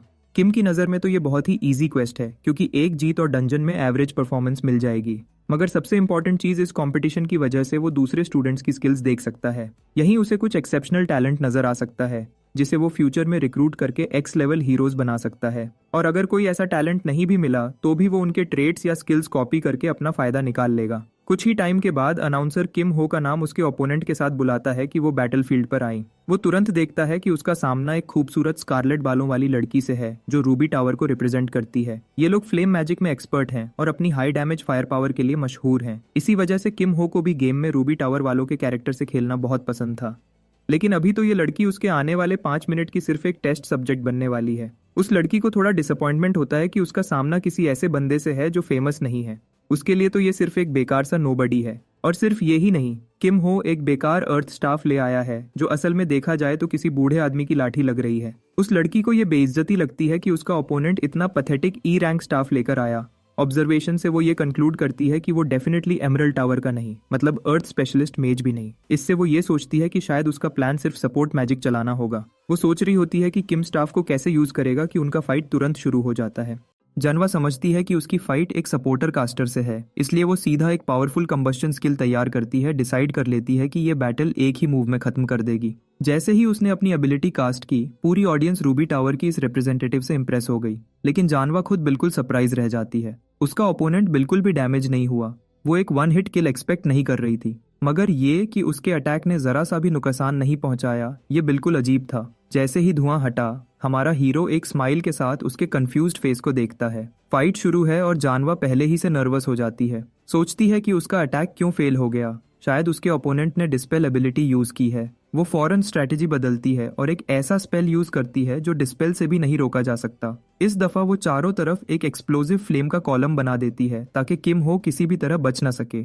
लेकिन उसकी हैरानी और बढ़ जाती है क्योंकि हमारा हीरो वहां वैसा ही खड़ा रहता है जैसे कुछ हुआ ही ना हो। इससे जानवा इतनी फ्रस्ट्रेट हो जाती है कि वो तीसरा स्पेल कास्ट करती है, एक पावरफुल फायर पिलर। ये अटैक सीधा किम हो के सिर की तरफ होता है और इम्पैक्ट पर एक भयानक आग का तूफान फट पड़ता है। ये बड़ा सा फ्लेम कॉलम देखकर क्राउड फिर से शॉक्ड हो जाता है। रूबी टावर की रिप्रेजेंटेटिव की ताकत से इंप्रेस होता है। लेकिन असल कहानी उतनी सिंपल नहीं है जितनी लगती है, क्योंकि एक बार फिर किम हो बिल्कुल डैमेज नहीं होता। इतने समय तक जानवा अपने रूबी टावर के स्पेल्स पर पूरा ट्रस्ट करती आई थी और अब तक उस पर एक स्क्रैच भी नहीं लगा। इस दफा हमारा हीरो खुद मूव करता है और चुनही से सीखा हुआ वही हमिंगबर्ड टेक्निक चला देता है। बिल्कुल क्लियर है कि जानवा ये एक्सपेक्ट नहीं कर रही थी कि एक सपोर्ट टाइप बंदे से लाइटनिंग स्पेल निकलेगा। वो पहले तो हमिंगबर्ड से बच जाती है, लेकिन किम हो बड़े टेक्निक से डायरेक्शन चेंज करता है और लाइटनिंग से भरा एक बैकशॉट दे देता है। जानवा घुटनों पर गिर जाती है और हमिंगबर्ड स्पेल के पैरालिसिस इफेक्ट में फंस जाती है। ड्यूएल अब खत्म होने वाला है और हमारा हीरो जानवा से कहता है कि बस अब फाइट खत्म कर दी जाए। वो जानता है कि अगर उसकी ओपोनेंट अपनी सारी टेक्निक्स सबके सामने खोल देगी तो अगले मैचेस उसके लिए मुश्किल हो जाएंगे। उसकी ये बात सुनकर जानवा आखिर हार मान जाती है। इससे क्राउड पूरी तरह से शॉक हो जाता है। उनकी एक्सपेक्टेशंस बिल्कुल उलट गईं, जैसे गेम ऑफ थ्रोन्स की वो घटिया एंडिंग। खैर, किम हो सोचता है कि वो पहले ही मैच में इतना फोकस कर रहा है। वो डिसाइड करता है कि अगले मैचेस में वो और भी ज्यादा अच्छा परफॉर्म करेगा। अभी वो ये सोच ही रहा होता है कि उसका नाम दोबारा बुला लिया जाता है बिना कोई आराम दिए, और इस दफा उसकी ओपोनेंट है चुनही। ये वही स्टाइलिश और घमंड से भरी लड़की फर्स्ट ईयर डिसिप्लिनरी कमेटी की हेड है। उसका ऑरा दिख रहा है, लेकिन सबसे इम्पोर्टेंट ये है कि उसका किम हो के साथ एक पर्सनल इशू है। हमारा हीरो उसे कुछ समय तक देखता है और सिर्फ उसका प्लान खराब करने के लिए वो फाइट शुरू होने से पहले ही सरेंडर कर देता है। सुदाक उसे हार मानते देखकर बिल्कुल शॉक रह जाता है। किम हो सीधा कह देता है कि वो अब फाइट करने की हालत में नहीं है। टीचर उसे समझाता है कि एग्जाम्स के लिए स्कोर बढ़ा ले। हमारा हीरो बिल्कुल भी केयर नहीं करता क्योंकि उसे वो एक जीत मिल चुकी है जो वो चाह रहा था। वो अपनी तीसरी फाइट में भी हार मान लेता है जो उसका सेकंड और थर्ड लॉस बन जाता है और साथ ही थंडरलॉर्ड की ग्रैंड डॉटर को और भी ज्यादा चिढ़ाता है। वो गरज के कहती है कि किम हो कितना बेकार और कमजोर दिल का है। उसके दादा कहते थे कि हमेशा संकल्प के साथ लड़ना चाहिए, और जब उसके दादा की बात चली ही है का किम हो को याद आता है कि वो कभी थंडर मोनार्क हुआ करता था। उसे लगता है कि चुन ही के पर्सनालिटी में भी उसका प्रतिबिंब है।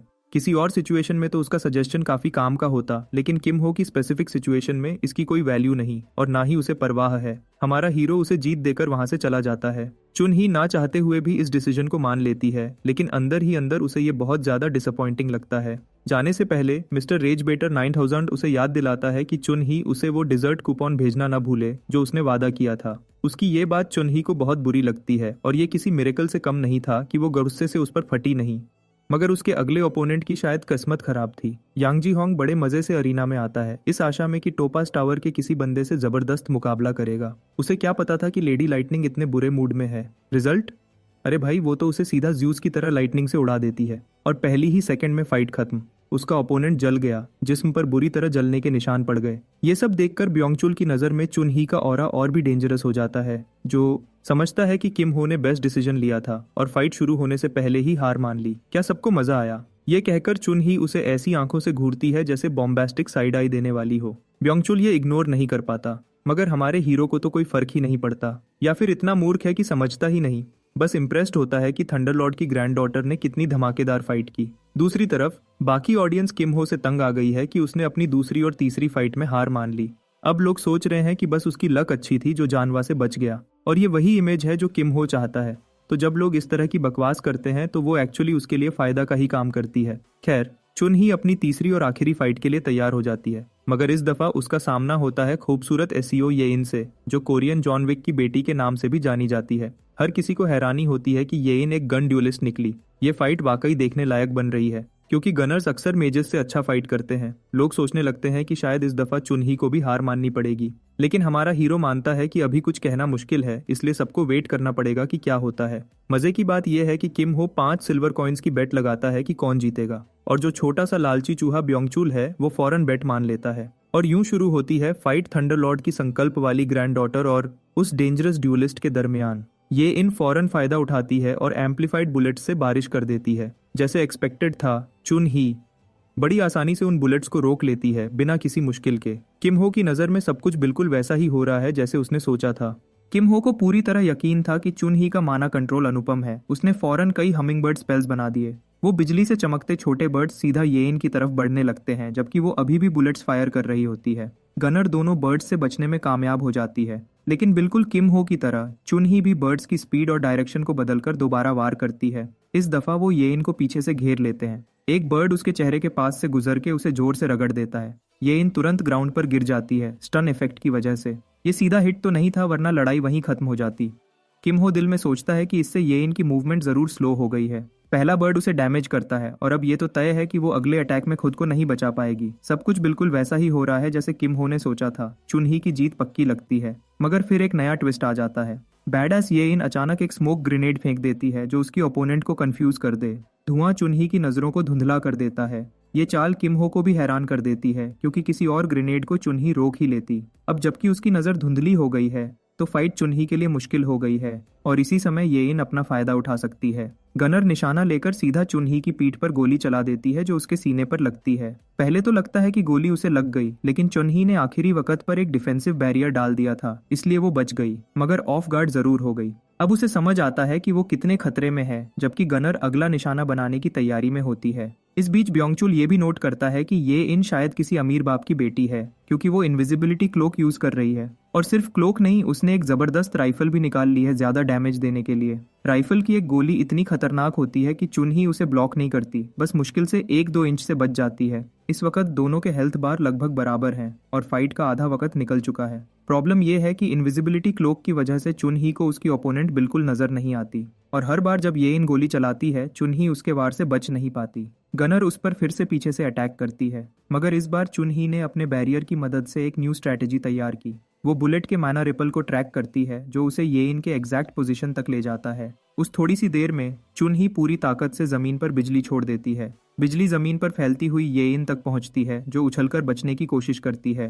वो इनिशियल अटैक से बच जाती है लेकिन चुन ही ने अब उसे लॉक कर लिया है। अब गनर हवा में है और अगली अटैक नहीं बचा पाएगी। हमिंगबर्ड सीधा येइन की तरफ जाता है और इस बार सीधा हिट करता है, उसे स्टन कर देता है। चुनही के बैड लक की वजह से जैसे ही अटैक कनेक्ट होता है फाइट का टाइम खत्म हो जाता है। येइन जमीन पर गिर जाती है। हेल्थ बार चुनही से कम होती है मगर मैच ऑफिशियली ओवर है। ब्योंगचुल हैरानी से मुंह खोले रहता है जबकि किम हो अपसेट हो जाता है जैसे उसके लिए ये सब एक्सपेक्टेड था। किम हो कमिटी लीडर चुनही की स्किल्स देखकर आराम से कह सकता है कि कोई भी उसे हरा नहीं सकता और डिफॉल्ट रूल के मुताबिक क्योंकि चुनही की हेल्थ ज्यादा थी इसलिए जीत उसके नाम हुई। साथ ही उसे येइन की कैपेबिलिटीज भी काफी इंप्रेसिव लगती हैं जो इतनी देर तक टिक गई।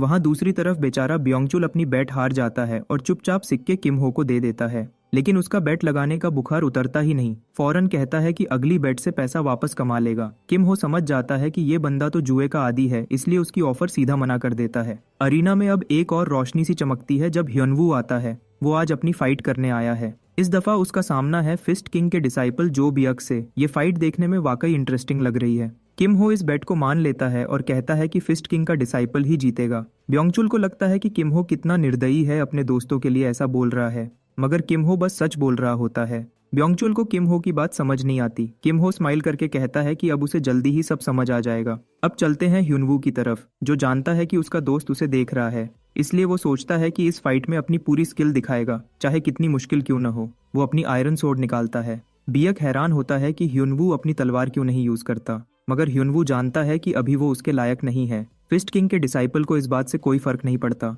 वो तो वैसे भी अपना बेस्ट देने आया है। दोनों अपनी बैटल स्टांस ले लेते हैं और फाइट शुरू हो जाती है। बियक पहली अटैक करता है और सोर्ड्समैन के पहले स्लैश को आसानी से डॉज कर लेता है। वो फौरन पोजीशन लेकर एक आग सी भरी पंच मारने जाता है। ह्युनवू भी मान जाता है कि इस बंदे की मूवमेंट्स बहुत ही टॉप लेवल हैं। वैसे उसका पंच इतना हैवी था कि ह्युनवू को पंच ब्लॉक करने के बाद भी उसका इफेक्ट फील होता है जिसके इम्पैक्ट से उसका पूरा जिस्म हवा में उड़ जाता है। ह्युनवू अच्छी तरह समझ जाता है कि इस फाइट की सिचुएशन बहुत खतरनाक है। ऐसे सिंपल अटैक्स इस बंदे पर नहीं चलने वाले। उधर बियक सीधा एक और टॉर्पीडो की तरह उस पर टूट पड़ता है जबकि सोर्ड्समैन डिसाइड करता है कि अब ये फाइट एक ही मूव में खत्म करनी है और अपनी clear stream sword technique unleash करता है। वो बियक के पंचेस का सामना करता है मगर अफसोस असल जिंदगी डिसअपॉइंटमेंट से भरी है और उसकी ब्लेड टकराकर टूट जाती है। अब तलवार के बिना सोर्ड्समैन या कह लो सोर्डलेस मैन सीधा डिफीट एक्सेप्ट कर लेता है। हाँ, उसने छोटा सा कट जरूर डाला बियक के कंधे पर जो कि उनकी अगली फाइट का इंतजार करता है। फाइट एग्जैक्टली वैसी ही खत्म होती है जैसे किम हो ने कहा था क्योंकि आयरन सोर्ड सचमुच बहुत वीक है ह्युनवू की लेवल की स्किल्स के लिए।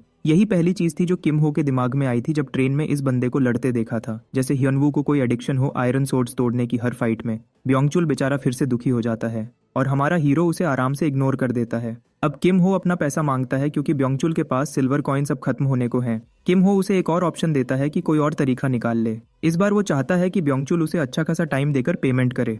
थोड़ी देर बाद लंच टाइम पर तीनों मिलके बैठे होते हैं क्योंकि अनाउंसर ने बता दिया था कि ब्रेक के बाद एक रेड प्लेसमेंट एग्जाम होने वाला है, तो तीनों इंटरेस्टिंग डिस्कशन में घुल जाते हैं। हमारे बॉय की तो तबीयत ही खराब हो रही है देख के कि ये नम्सकल बुंगचुल कितनी स्लो स्पीड से सैंडविच चबा रहा है। आखिर बंगचुल सैंडविच लपेट के कहता है क्या चाहिए। तब किम हो सीधा पूछता है कि सब फैक्शंस के टॉप परफॉर्मर्स कौन है। बंगचुल बिना किसी टेंशन के सब बताता है क्योंकि उसके लिए ये इन्फो कोई बड़ी बात ही नहीं। चलो अब सुनो उन 4 बड़े फैक्शंस के बारे में। स्टूडेंट काउंसिल तो अलग ही ऑफिशियल बॉडी है एकेडमी की, मगर इसके अलावा 4 बड़े फैक्शंस हैं, Marim alliance, guild federation, magic tower society और नाइट्स ऑर्डर। सच बोलो तो ये तो 4 अलग मानवा यूनिवर्सिटीज को एक ही स्कूल में घुसा दिया है।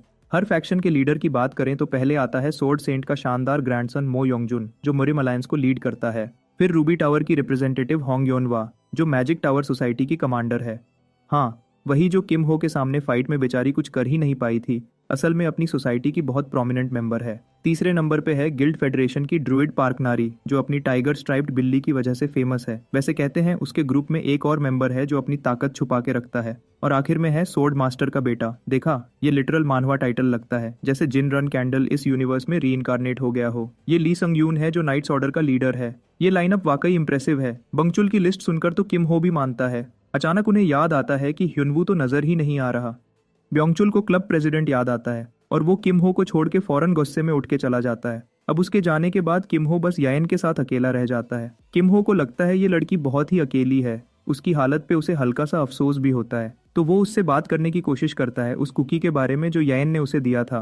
वो कहता है कि चुनही से उसे एक कूपन मिला था, तो अब वो खुशी से उस कुकी का बदला ट्रीट देकर चुका सकता है। कूपन से एक जबरदस्त ब्लूबेरी केक समन हो जाता है और यायन खुशी से उसके साथ केक खाने लगती है। केक खाते वक्त यायन उससे पूछती है कि चुनही के साथ उसके ड्यूएल पे उसका क्या ओपिनियन है और क्यों वो समझता है कि वो हार गई। किम हो सीधा बोलता है कि नॉर्मल मैना बुलेट्स से तो मैना बैरियर्स पेनेट्रेट ही नहीं होते, इसलिए अगर सामने वाला मेज हाई माना पूल वाला हो तो उसे जीतना मुश्किल है। साथ ही किम हो ये भी मानता है कि अगर यायन अपनी बुलेट्स को एम्पलीफाई करना सीख ले तो गेम ही पलट जाएगा। मगर गनर को माना ट्रेन करने का कोई चाम ही समझ नहीं आता और किम हो को तो तब और शौक होता है जब उसे पता चलता है कि यायन ने कभी माना ट्रेनिंग की ही नहीं। वो हैरान होकर पूछता है कि फिर वो मैना बुलेट्स कैसे बनाती है और यायन बस कंफ्यूज्ड सी देखती है। उसका जवाब सुन के किम और क्यूरियस होता है और कहता है क्या उसने कभी मैजिक बुलेट स्किल ट्रेन की है, लेकिन यायन सीधा मना कर देती है कि उसने तो कभी सीखा ही नहीं। ये सुनकर किम पूरी तरह हिल जाता है।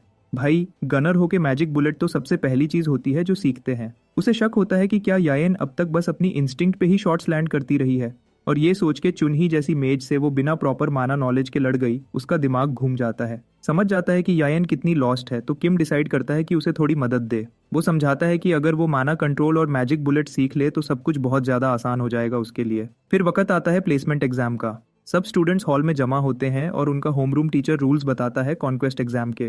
वो एक पोर्टल के सामने खड़ा होकर बताता है कि टेस्ट एक डंजन में होगा जिसका नाम है मिस्ट फॉरेस्ट, और थोड़ा घबराता हुआ वो डंजन की स्पेशल कंडीशन समझाता है। सबसे पहला रूल है हाई स्कोर। जितने मॉन्स्टर्स हर स्टूडेंट 10 मिनट में मार सके वही उसका स्कोर होगा, तो ऑब्जेक्टिव सीधा है, ज्यादा से ज्यादा मॉन्स्टर्स को मारो। दूसरा रूल है फिक्स्ड जोन। सीधी भाषा में बोलें तो एक रैंक लॉक्ड एरिया है जहां तुम्हारा हर गियर, हर ट्रेड, सब कुछ F रैंक तक डाउनग्रेड हो जाएगा। टीचर सबको बताता है कि उनका कोर तक इस रैंक लॉक से अफेक्ट होगा और वार्न करता है कि कोई चालाकियां करने की जरूरत नहीं, स्पेशली माना मैनेज करते वक्त। ये सब कहकर वो एक एक करके नाम बुलाने लगता है ताकि स्टूडेंट्स डंजन में जाएं। रूम में सब तुरंत कंप्लेंट करने लग जाते हैं। सब स्टूडेंट्स चीख रहे होते हैं कि रूल्स कितने अनफेयर हैं। टीचर को ये सब सुन के लगता है कि ज्यादातर बच्चे तो बिल्कुल ही बेकार हैं। हाँ, कुछ अच्छे भी हैं जैसे हानसोमी और चॉय जुंग पी जो शायद वाकई चांस रखते हैं। अगला ग्रुप बुलाया जाता है जिसमें किम और याइन भी शामिल हैं। तैयार होते हुए किम कैजुअली याइन को कहता है कि राइफल यूज करे और अगर कोई ज्यादा नजदीक आए तो सीधा हेडशॉट मारे। चुनही दूर से ये सब देखती है और सोचती है कि अजीब बात है कि कोई लड़का जो गनर भी नहीं वो ऐसे टैक्टिकल टिप्स दे रहा है जैसे कोई एक्सपर्ट हो। उसके बाद सब अपने रास्ते निकल जाते हैं और किम अकेला डंजन के अंदर कदम रखता है। काफी अरसा हो गया था जब वो आखिरी बार यहाँ आया था, इसलिए वो इस चांस को अपनी नए लेवल की ताकत टेस्ट करने के लिए यूज करता है। जैसे ही टाइमर शुरू होता है वो बिना वक्त जाया किए एक गॉब्लिन को सीधा उड़ा देता है जो समझ रहा था उसका छोटा सा घटिया अटैक चल जाएगा। मिस्ट फॉरेस्ट में मॉन्स्टर्स कहीं से भी निकल आते हैं जो उन स्टूडेंट्स के लिए मुश्किल हो जाता है क्योंकि वो इनसे डील करने के आदी नहीं। मगर हर सिस्टम की तरह इस डंजन की भी कुछ कमजोरियां हैं और किम जानता है कि सबसे बड़ी कमजोरी इसके रिपीट होने वाले फिक्स्ड पैटर्न्स हैं। गॉब्लिन की पोजीशन देखकर उसे लगता है ये शायद सी पैटर्न का हिस्सा हो। ये सोचकर वो अपनी शॉर्ट ब्लेड को रेडी करता है और सही टाइम पे फेंकता है और सीधा एक ओगर की आंख से होता हुआ उसके दिमाग तक चला जाता है। एक पल के लिए तो सोचता है क्या अब उसे स्टाफ की जरूरत भी है। हल्की सी स्माइल के साथ वो गिरते हुए मॉन्स्टर के हथियार उठा लेता है जैसे उससे लूट लिया हो और वहीं से पॉइंट्स स्टैक करना शुरू कर देता है। बिना किसी रोक टोक के बैटलफील्ड में घुस जाता है। इस रैम्पेज के बीच दो ट्रोल्स सोचते हैं कि उन्होंने परफेक्ट टारगेट ढूंढ लिया और किम पे चार्ज कर देते हैं, मगर उनकी होप्स तो धूल हो जाती हैं क्योंकि किम जरा भी नहीं हिलता। निकलते वक्त किम को याद आता है कि एक रीप्ले फीचर भी होता है, तो वो तुरंत फुटेज डिलीट कर देता है। जानता है अगर सिस्टम ने मॉन्स्टर बिहेवियर को उसके एग्जैक्ट मूव्स के साथ सिंक कर दिया तो बाद में बड़ी मुसीबत हो सकती है। सिर्फ 3 मिनट गुजरे हैं और वो ऑलरेडी इतने पॉइंट्स ले चुका है कि सब क्वेस्ट कंप्लीट हो जाए, तो उसे लगता है बेहतर यही है कि ज्यादा अटेंशन खींचने से बचा जाए और वो डंजन से बाहर निकल जाता है। तभी उसकी नजर येन पे पड़ती है जो बिल्कुल सैड लग रही है और मुंह में बोल रही होती है कि फाइट कितनी टफ थी। किम को इतनी जल्दी निकलता देखकर होमरूम टीचर उसे पहचान लेता है। ये वही लड़का है जो पीवीपी मैच फॉरफिट कर चुका था और अब दोबारा सिर्फ कुछ ही मिनट्स में डंजन से निकल आया। अपने दिल ही दिल में वो इस मेंटल स्टेट को कमजोर समझ के मजाक उड़ाता है कि ऐसा बंदा ड्रैगन स्लेयर बनेगा भी कैसे। मगर उसका ओपिनियन तुरंत पलट जाता है जब वो रैंक्स चेक करता है और देखता है कि Kim already mid high level bracket में पहुंच गया है। इतने कम समय में ये लेवल, उसकी सोच ही हिल जाती है। पहली बार उसने ऐसा कुछ देखा था तो डिसाइड करता है कि अब इस लड़के पर नजर रखनी चाहिए। फिर वो अगले ग्रुप को बुलाता है जिसमें ह्योनवू और बाकी सब होते हैं। किम लीडर बोर्ड चेक करता है और देखता है कि टॉप टैलेंट्स जैसे ली और मो योंगजुन भी बस हानसोमी के लेवल के आसपास हैं। इससे वो सोचता है कि शायद ह्योनवू सच में सबसे आगे निकल जाए, और उसी वक्त ह्योनवू पहला नंबर ले लेता है हाईएस्ट स्कोर के साथ, साबित करता है कि वो बस लकी ही नहीं। इस रिजल्ट से इम्प्रेस्ड होकर किम अपने दोस्त की तारीफ करता है जैसे ही वो बाहर निकलता है, मगर ह्योनवू सीधा क्रेडिट किम को देता है और कहता है सब इसलिए हुआ क्योंकि किम ने उसे पीवीपी मैच में रीसेट करने दिया था। जाहिर है सब लोग इतने खुश नहीं हैं उनकी सक्सेस देखकर, कुछ लोग आसपास से हल्की फुल्की तीखी बातें भी कर देते हैं किम के लिए। मगर ह्योनवू थोड़ा गर्म पड़ने लगता है जब किम उसे आंख मारकर इशारा करता है कि छोड़ दे, एनर्जी बचाए। फिर किम पूछता है क्या टेस्ट खत्म हो गया। ह्योनवू बताता है कि चुनही का स्कोर अभी तक नहीं आया। इस दौरान डंजन के अंदर चुनही मुश्किल में है, गॉब्लिन्स ने उसे घेर लिया है और वो मुश्किल से उन्हें स्लो कर पा रही है। तभी उसे याद आता है जो किम ने याइन से कहा था, हेड पे एम करने वाली बात, और डिसाइड करती है कि खुद भी ये ट्राई करेगी। अपनी माना को एक सॉलिड पुल में डालती है और अपनी बो खींचकर एक हैवी शॉट लेती है। आखिर में उसका स्कोर काफी लो आता है और जैसे ही सबके सामने फ्लैश होता है वो शर्म से बोलती है कि कितना नाइंसाफी है स्कोर को सबके सामने ऐसे दिखाना। होमरूम टीचर फिर एग्जाम को ऑफिशियली खत्म करता है और अनाउंस करता है कि रिजल्ट्स कल मिलेंगे, तब तक सब रेस्ट करें। क्लास डिसमिस करते ही वो सीधा कंप्यूटर वाले बंदे के पास जाता है बिना एक पल घंवाए और डिमांड करता है कि किम के कॉन्क्वेस्ट एग्जाम का रिप्ले दिखाओ। बंदा तुरंत पुल अप करता है, मगर सब उल्टा हो जाता है जब वो देखता है कि रिप्ले तो सेव ही नहीं हुआ।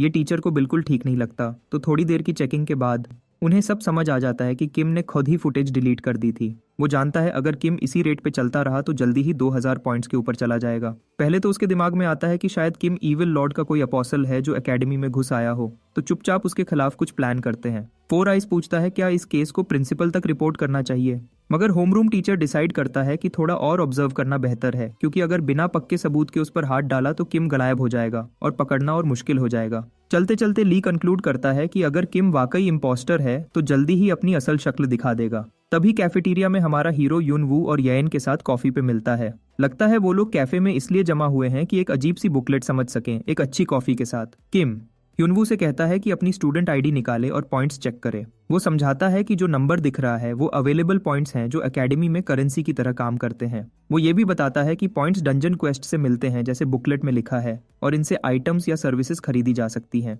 लेकिन वो और उनसे उन रिकॉर्डिंग्स को भी खरीदा जा सकता है जो स्टूडेंट डंजन से निकलने से पहले एक्सेस करते हैं, इंक्लूडिंग दूसरे स्टूडेंट्स के रिप्लेस। वो 100 पॉइंट्स देकर सोमेन का रिप्ले दिखाता है। ब्लू बालों वाली लड़की की रिकॉर्डिंग इतनी आसानी से अवेलेबल देखकर ह्योनवू बिल्कुल स्पीचलेस हो जाता है। किम कहता है क्योंकि ह्योनवू का स्कोर इतना सॉलिड है तो उसका रिप्ले भी शायद ज्यादा बिक रहा होगा, और एग्जैक्टली वही होता है। ह्योनवू हैरान हो जाता है जब वो देखता है कि उसे 300 पॉइंट्स मिलते हैं क्योंकि स्टूडेंट्स उसके रिप्ले खरीद रहे हैं। उसका दोस्त तुरंत समझ जाता है कि ये एक्चुअली काफी बुरा है क्योंकि दूसरे स्टूडेंट्स अब उसे एनालाइज करके उसकी वीकनेसेस जान सकते हैं। किम उससे बताता है कि चाहे वो डंजन के स्पेशल रूल्स की वजह से लकी था, सबको जल्दी ही पता चल जाएगा कि उसका कोर कितना वीक है, मगर पॉइंट्स की वैल्यू देखकर ये गैम्बल वर्थ इट है। फिर हमारा हीरो एक स्पेशल ट्रेनिंग रूम के बारे में बताता है जहां माना बहुत डेंस होती है जिससे कल्टीवेशन और ग्रोथ और तेज होती है। ह्योनवू एक्साइटेड हो जाता है कि कोई ऐसी जगह भी है, मगर किम उसे कहता है कि ज्यादा एक्साइट ना हो क्योंकि एंट्री के लिए काफी स्ट्रिक्ट कंडीशंस हैं। ह्योनवू तुरंत गेस करता है कि शायद इसमें एक हाथ और एक किडनी देनी पड़ती होगी, और किम कंफर्म करता है कि वहां सिर्फ 6 घंटे के लिए 500 पॉइंट्स लगते हैं। ह्योनवू को तुरंत समझ आ जाता है कि अगर वो डेली वहां जाएगा तो सड़क पे बैठे भिखारियों जैसा हो जाएगा, इसलिए वो पूछता है कोई और तरीका है क्या। तब हमारा हीरो एक्साइटेड होकर बताता है कि वो सीजन पास ले सकते हैं जो टॉप क्लब्स को दिया जाता है, मतलब उन्हें मोयंगजुन जैसे किसी से सोर्ड्समैनशिप क्लब की स्पॉट छीननी पड़ेगी जो कि इम्पॉसिबल लगता है। तो ह्योनवू तुरंत गिव अप कर देता है, मगर किम उसे बताता है कि वो उसकी हेल्प करेगा, बस एक छोटी सी कंडीशन के साथ। हल्की सी स्माइल के साथ कहता है कि वो चाहता है ह्योनवू डीप डंजन में जाए जब वो काफी स्ट्रांग हो जाए, और बताता है कि वो मिस्ट फॉरेस्ट से बहुत ज्यादा खतरनाक जगह है। ह्योनवू कंफर्म करता है कि उसमें एक वॉरियर की रूह है, इसलिए वो इस ऑफर को मान लेगा। ये सुनकर किम उससे कहता है जितना हो सके ग्राइंड कर, वो 2 हफ्तों में उसके लिए सीजन पास ले ही आएगा। उसके बाद किम वर्कशॉप की तरफ एक और डील करने चला जाता है। अंदर जाते ही वो देखता है एक शट इन सीनियर अंधेरे में बिजी है जो सीधा पूछता है क्या काम है। हमारा हीरो पोलाइटली ग्रीट करता है और कहता है कि वो मैजिक इंजीनियरिंग क्लब ज्वाइन करना चाहता है। तो बंदा किम से पूछता है कि वो सीधा वर्कशॉप 4 क्यों आया, 1 क्यों नहीं गया, और किम कहता है कि वर्कशॉप 1 वाले लोगों ने ही उसे यहाँ भेजा है, जो सीनियर को और भी पिस ऑफ कर देता है। वो बंदा सीधा बोलता है जो कहना है जल्दी कह और निकल, मुझे तंग न कर, और पीठ घुमा लेता है। किम नोटिस करता है कि उसके सीनियर के पास B rank magical engineering skill है और बिना परमिशन के कॉपी कर लेता है। उसके बाद वो इधर उधर देखने लगता है और जैसे ही उसकी नज़र एक चीज़ पे पड़ती है, एक स्माइल उसके चेहरे पे आ जाती है। वो एक शाइनी ब्लू क्यूब उठाता है और सीनियर से पूछता है क्या ये वैल्यूएबल है। बंदा कहता है ये तो बेकार का कचरा है क्योंकि ये इतना कॉम्प्लेक्स है कि कोई कॉपी नहीं कर सकता। तो किम कहता है क्या वो इसे ले सकता है, और बोलता है उसे फ्री में लेने में बुरा लग रहा है। तो वो ट्रेड ऑफर करता है एक कैटलिस्ट रिएजेंट के बदले, क्योंकि चाहे वो आइटम इतना बड़ा डील नहीं, लेकिन एक इंजीनियर को कैटलिस्ट हमेशा चाहिए ही होता है। जैसे उसने प्लान किया था, सीनियर खुशी खुशी ट्रेड कर लेता है और कहता है कि इस डील को सीक्रेट ही रखे, और हमारा हीरो हंसते हंसते वहां से निकल जाता है, देखते हुए वो बेवकूफ सेलिब्रेट कर रहा है कि उसने 1000 पॉइंट्स की कैटलिस्ट ले ली। तभी किम के सामने एक ऑप्शनल क्वेस्ट पॉपअप होती है और वो तुरंत एक्सेप्ट कर लेता है, चाहे कितनी भी मुश्किल हो, क्योंकि ज्यादातर लोग नहीं जानते कि इस क्वेस्ट का रिवॉर्ड क्या है। वो है S rank item, cube of life. और क्योंकि किम ने ऑलरेडी पास्ट में 1000 एस रैंक कैरेक्टर्स रेज किए हैं, वो सीधा मोनेट ट्रेनिंग रूम जाता है, क्योंकि उसे एक सीक्रेट पता है जिससे वो पूरी टीडियस क्वेस्ट लाइन से बचेगा। अपनी एम्पलीफिकेशन स्किल यूज करके copied B rank magic engineering को एस रैंक तक अपग्रेड करता है और शुरू हो जाता है 10/10 रूबिक्स क्यूब सॉल्व करने, एक क्रेजी 62 सेकंड टाइमर के साथ। नॉर्मली इसे सॉल्व करने में 3 दिन लग जाते, मगर वो सिर्फ 1 मिनट में सीरियस प्रोग्रेस कर लेता है। उसके बाद वो पूरी तरह लॉक इन हो जाता है और 1 घंटे तक फोकस्ड मेडिटेशन करता है अपना कोर ग्रो करने के लिए, और इसे 1 मिनट के क्यूब वर्क के साइकिल्स में रिपीट करता रहता है बिना रुके, क्योंकि उसे क्यूब ऑफ लाइफ फ्राइडे से पहले चाहिए, एक बहुत खास इवेंट के लिए। अगले दिन क्लास में किम हैरान होता है जब देखता है कि याने इतनी सुबह आ गई है जबकि ह्यूनवू लेट है, मगर उसका ध्यान तुरंत बिखर जाता है जब यान उस पर सरप्राइज डायनासोर कुकी अटैक करती है। हमारा हीरो इंप्रेस हो जाता है उसके क्रंची डायनासोर कुकीज पर। तब ह्यूनवू फाइनली दिखाई देता है और किम उससे पूछता है कि स्पेशल ट्रेनिंग रूम का एक्सपीरियंस कैसा था। एक बड़ी स्माइल के साथ ह्यूनवू कहता है कि उसका एक्सपीरियंस बहुत अच्छा रहा और उसे लगता है कि वो जल्दी ही ट्रेन हो जाएगा। ये सुनकर किम प्रॉमिस करता है कि वो जितनी जल्दी हो सके सीजन पास ले आएगा, जबकि याने को बुरा फील होता है जब उसने उसके क्यूट बेयर कुकीज को डायनासोर्स कह दिया। तब उनका होमरूम टीचर क्लास में एंटर करता है और अनाउंस करता है कि अब बैटल्स अरीना में होंगी और उनका टाइम लिमिट बढ़ाकर पूरे 10 मिनट्स कर दिया गया है, इसलिए सोच समझ के टाइम यूज करें। वो ये भी समझाता है कि हर फर्स्ट ईयर को 1 हफ्ते के अंदर 3 मैचेस कंप्लीट करने ही होंगे, वरना उनकी स्कोर डिक्रीज हो जाएगी अगर वो पार्टिसिपेट नहीं करते। ये सुनकर किम चुपके से स्माइल करता है और वो उस इवेंट के लिए एक्साइटेड है जिसका वो इंतजार कर रहा था। सोचता है कि अब वक्त आ गया है कंपटीशन को डिस्ट्रॉय करने का। वो अपना सिस्टम पैनल चेक करता है और देखता है एक सब क्वेस्ट जो उसकी हर एक जीत के साथ उसके रिवॉर्ड्स को इंक्रीज करेगी जैसे ही वो 3 पीवीपी मैचेस कंप्लीट करेगा। इसलिए इस बार वो जानता है कि उसे हर हाल में जीतना है। वो यूनवू से कहता है चलो अरीना चलते हैं, मगर जैसे ही वो निकलने लगता है, याने उसका हाथ पकड़ के कहती है कि वो आज फ्री है। आसपास सब लोग घूर के देखते हैं, समझते हैं कि शायद कोई प्रपोजल होने वाला है, मगर उनकी उम्मीदें तुरंत टूट जाती हैं जब पता चलता है कि ये सिर्फ एक ट्रेनिंग सेशन की बात हो रही है जो दोनों ने पहले प्लान किया था। बाद में दोपहर को जब अरीना बिल्कुल खाली होता है और किम कैजुअली अपने दोस्त के साथ मजे ले रहा होता है, एक लाल बालों वाला बंदा जी होंग अचानक अंदर आता है और उसका मजाक उड़ाने लगता है कि उसने मिस सॉन्ग के अगेंस्ट हार मान ली थी। वो किम को बुरा भला बोलता है। यूनवू तुरंत गुस्से में आ जाता है। किम शांति से हाथ हिलाकर उसे रोकता है और सिचुएशन को संभाल लेता है।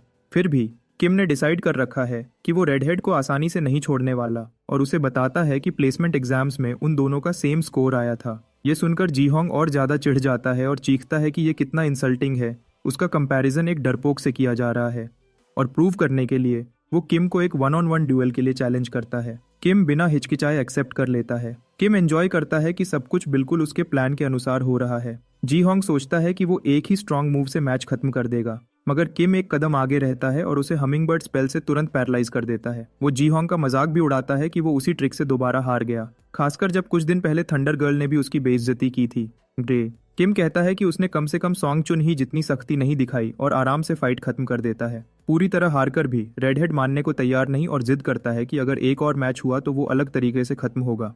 किम भी मजाक मजाक में मान जाता है और एक और राउंड के लिए तैयार हो जाता है, मगर रिजल्ट वही रहता है। जी होंग और भी बुरी तरह हार जाता है। फिर भी वो गिव अप नहीं करता। जी होंग फिर चैलेंज करता है, अभी भी आशा कर रहा है कि वो जीत जाएगा, जबकि किम को बस एक और विन चाहिए होती है अपनी क्वेस्ट कंप्लीट करने के लिए। वो एक्टिंग करता है जैसे वो बिल्कुल थक गया है और कहता है कि अगर फिर से लड़ना है तो उसे कुछ रिटर्न में चाहिए होगा। बेचारा जी होंग इतना अशांत हो जाता है कि तीसरी फाइट के लिए अपने घर की बनाई हुई एक महंगी स्पिरिचुअल पिल तक दे देता है, सिर्फ इस उम्मीद में कि शायद इस बार जीत जाए। मगर इस बार भी रिजल्ट बिल्कुल वैसा ही होता है। उसकी वॉट फिर से लग जाती है, बिल्कुल उसी तरह। इस बार उसका दिमाग थोड़ा ठीक हो जाता है। वो मान लेता है कि उसकी हार पक्की है और किम से शर्मिंदा होकर माफी मांगता है और सच्चे दिल से कहता है कि उसने किम को गलत समझा। डरपोक कहना उसकी सबसे बड़ी मूर्खता थी। मगर किम उससे बस इतना कहता है कि फिलहाल तो ऐसे ही शो कराए जैसे वो एक डरपोक हो। थोड़ा अजीब लगता है, लेकिन जी होंग बिना कुछ पूछे मान जाता है। किम अपने 3 विन्स कंप्लीट कर लेता है जैसे उसकी सबक्वेस्ट स्ट्रेटजी में था। फिर वो ह्यूनवू से मिलता है जो बताता है कि उसने भी 2 जीत हासिल कर ली है। ह्यूनवू कहता है उसका एक और मैच बाकी है और किम को बोलता है कि वो पहले निकल जाए जब तक वो अपना काम निपटा ले। किम सीधा मोनेट ट्रेनिंग रूम चला जाता है जहां वो बड़े पेशेंस से याने को मैजिक बुलेट्स की बेसिक ट्रेनिंग देता है। उसे धीरे धीरे और मजबूत बनाने लगता है। वो लड़की बड़ी तेज निकली। जिस स्पीड से वो सीखती जा रही है किम उससे इम्प्रेस हो जाता है। ट्रेनिंग तब तक चलती रहती है जब तक याने की फाइट की बारी नहीं आ जाती और इस मैच में उसका सामना एक हरे बालों वाले लड़के क्वाकजी च्योल से होता है। वो लड़का थोड़ा स्मार्ट बनने की एक्टिंग करता है और उस एरिया का फायदा उठाकर छुप जाता है, मगर याने बस हल्का सा मुस्कुराती है और उसे एक चिड़िया की तरह निशाना बनाकर गिरा देती है। एकदम साफ और आसान जीत मिल जाती है। उस रात होमरूम टीचर बैठ के मैच रिप्लेस देख रहा होता है और उसे कुछ अजीब लगता है। उसकी आंखें फट जाती हैं जब वो याने की फाइट देखता है और हैरान होता है कैसे कोई सिर्फ 2 दिन में इतना इम्प्रूव कर सकता है। तभी उसे याद आता है कि उसने सुना था किम उसके साथ ट्रेनिंग कर रहा था और उसे समझ आ जाता है कि किम ने फिर से कुछ बड़ी चालें चली हैं। ये सोचकर टीचर थोड़ा घबरा जाता है और वो सोचता है कि असल में ये लड़का है कौन। उधर किम आराम से किसी और जगह पूरी तरह क्यूब पे फोकस किए हुए होता है और आखिर वो क्यूब ऑफ लाइफ को बना लेता है जो लाइफ टाइप आइटम्स की इफेक्टिवनेस को 1.3 गुना तक बढ़ा देता है। वो खुश होता है कि उसकी मेहनत और मेडिटेशन काम आ गई। उसकी कोर रैंक भी डी तक पहुंच गई। मतलब अब माना स्किल्स चलाना पहले जितना दर्द नहीं देगा। सब कुछ तय हो जाने के बाद हमारा हीरो कॉन्फिडेंट होकर अपनी नई इन्वेंशन को एडवर्टाइज करने निकलता है और जाते हुए उसकी टक्कर होती है ड्रूइड पार्क नारी से। जैसे उसने प्लान किया था, सारे जानवर जैसे उसका टाइगर किटी लाइफ एनर्जी के लिए बड़े सेंसिटिव होते हैं। क्यूब तुरंत बिल्ली को अट्रैक्ट कर लेता है और बिल्ली सीधा जंप मार के क्यूब पे बैठ जाती है जैसे कोई राजा की कुर्सी हो। नारी शर्मिंदा होकर माफी मांगती है और पोलाइटली बिल्ली को वापस बुलाती है, मगर एक जादूगर होने के नाते वो फौरन महसूस करती है कि इस क्यूब से कितनी गहरी लाइफ एनर्जी निकल रही है। तब किम मजाक से कहता है कि उसे जाना है, इसलिए अच्छा होगा अगर वो अपनी बिल्ली को वापस ले ले जो उससे ज्यादा चिपक रही है। नारी क्यूरियोसिटी से पूछती है कि क्या वो क्लास 3 से है और फिर माफी मांगती हुई वहां से चली जाती है, लेकिन उसके चेहरे पे अब भी इंटरेस्ट दिखता है। किम को पता है उसका मिशन सक्सेसफुल रहा। नेचर क्लब का ध्यान खींच लिया। सीजन पास मिलने की राह अब और खुल गई है। अब वो पूरी तरह तैयार है अपने मेन इवेंट के लिए। थोड़ी देर बाद क्लास में टीचर कोई बोरिंग लेक्चर पढ़ा रहा होता है, लेकिन किम के दिमाग में सिर्फ उसका अगला मूव घूम रहा होता है। मगर किम पूरी इंटेंसिटी से बस 1 और मिनट का इंतजार करता है ताकि वो खास इवेंट ट्रिगर हो सके। जैसे ही क्लास खत्म होती है सारे स्टूडेंट्स आराम से रिलैक्स होकर गपशप करने लगते हैं। तभी अचानक एक गहरी लाल रोशनी चमक उठती है और हवा में कहीं से एक धड़कती हुई ऑर्ब जाहिर हो जाती है। उस ऑर्ब से बिजलियां निकलती हैं जो हर स्टूडेंट को एक पल के लिए हिला के रख देती है, मगर उनकी घबराहट ज्यादा देर नहीं टिकती क्योंकि और भी उतनी ही तेजी से गायब भी हो जाती है। शुरू में सबको लगता है कि शायद कुछ हुआ ही नहीं, मगर धीरे धीरे सब एक दूसरे की तरफ देखकर हैरान रह जाते हैं क्योंकि सबके माथे पे अजीब नंबर्स छप गए होते हैं। हमारे हीरो को तुरंत समझ आ जाता है कि ये वही छानबीन है जो अचानक होने वाली होती है, जिसे बैंड वेव कहते हैं। इसमें किसी एडवांस्ड साईफाई जैसे मैजिक का इस्तेमाल होता है जो चेक करता है कि स्टूडेंट्स के पास कोई भी निजी या इलीगल आइटम तो नहीं, और अगर होती है तो तुरंत उन्हें लॉक कर देता है। किम वाकई हैरान हो जाता है उस गंदी सी चीख की आवाज सुनकर जो ये सिस्टम निकालता है। वहीं यान और ह्युनवू ऐसे खड़े रहते हैं जैसे कुछ भी अजीब नहीं हुआ हो। फिर किम देखता है एक बेचारा लड़का घबरा के अपनी इन्वेंट्री चेक कर रहा होता है और उसके पास आता है और पूछता है कि क्या उसके क्लब प्रेसिडेंट ने उसे बताया नहीं कि आज इंस्पेक्शन डे है। फिर भी वो बेचारा चीख पड़ता है। वैसे तो उसके पास कुछ इलीगल नहीं, मगर जो चीजें हैं वो ऐसी हैं जो किसी भी मर्द को पकड़े जाने पर शर्म से डूब मरना चाहिए। तब हमारा हीरो बड़े ही आराम से कहता है कि अगर वो चाहे तो वो उसकी हेल्प कर सकता है। पहले तो लड़का शक करता है कि किम वाकई कुछ कर भी पाएगा या नहीं, लेकिन जैसे ही किम उसका आइटम वापस लेता है लड़का तुरंत गिड़गिड़ाता है कि उसे बचा लो और वचन देता है कि वो उसकी हर बात मानेगा। ये सुनकर किम बिल्कुल शांत अंदाज में उसे याद दिलाता है कि अब वो उस पर एक कर्ज छोड़ गया है। वो लड़का बिना किसी हिचकिचाहट के इस बात पे अग्री करता है। फिर किम उससे कहता है कि अपने सारे बैंड आइटम्स आराम से उस क्यूब के अंदर डाल दे। इस पर लड़का किम से पूछता है कि क्या ये वाकई सेफ है।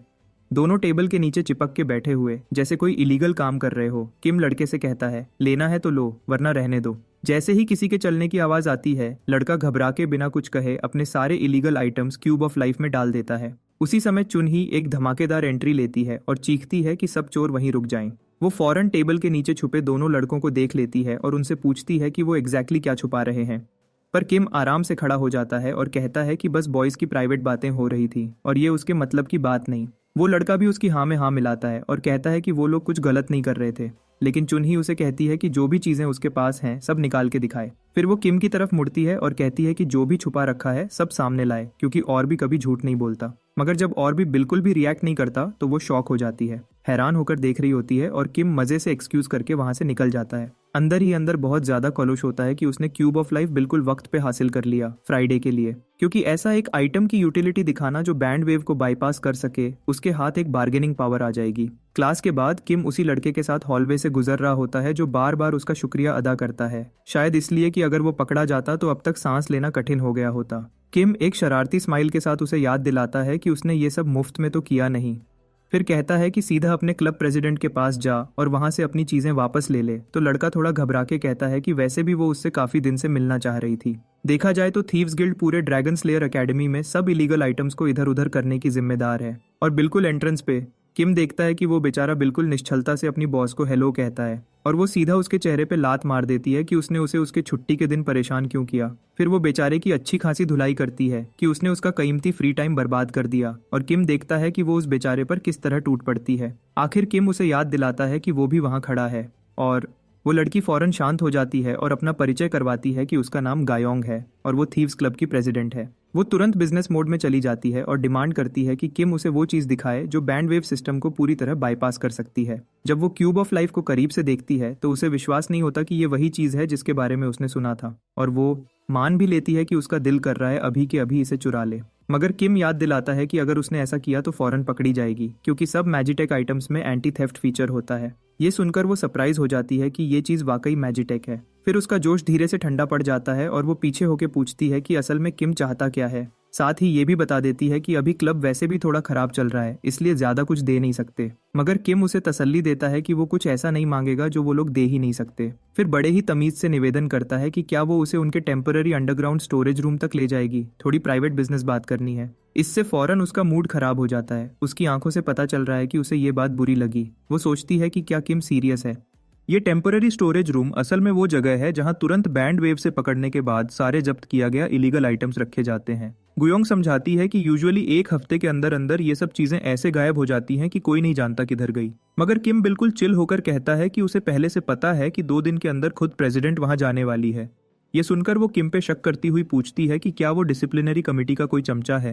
किम बस कंधे हिला के कहता है कि उसका उन अहंकार से भरे लोगों से कोई लेना देना नहीं, बल्कि उसकी वैसे भी उनसे नहीं बनती। ये सुनकर गुयोंग कहती है कि हाँ, पहले जो मदद उसने की उसका तो धन्यवाद, मगर ये जो अब मांग रहा है ये उतना आसान काम नहीं है। तब किम उससे कहता है कि वो जानता है कि दिन रात डिसिप्लिनरी कमेटी के लोग टेम्पररी स्टोरेज रूम की रक्षा करते हैं और वहां सिर्फ घुसना ही मुश्किल नहीं, बल्कि काम करने के बाद निकलना तो लगभग असंभव है। इसीलिए वो एक मजबूत डील रखता है कि उसे बस बाहर निकलने में मदद चाहिए, बदले में वो क्यूब ऑफ लाइफ उन्हें दे देगा। गुयोंग कुछ देर के लिए गंभीरता से सोचती है। उसे समझ आता है कि अगर उनके पास ऐसी मैजिकल क्यूब हो जो बैंड वेव तक को चकमा दे दे तो थीव्स क्लब अपनी कीमती चीजें आसानी से छुपा सकता है।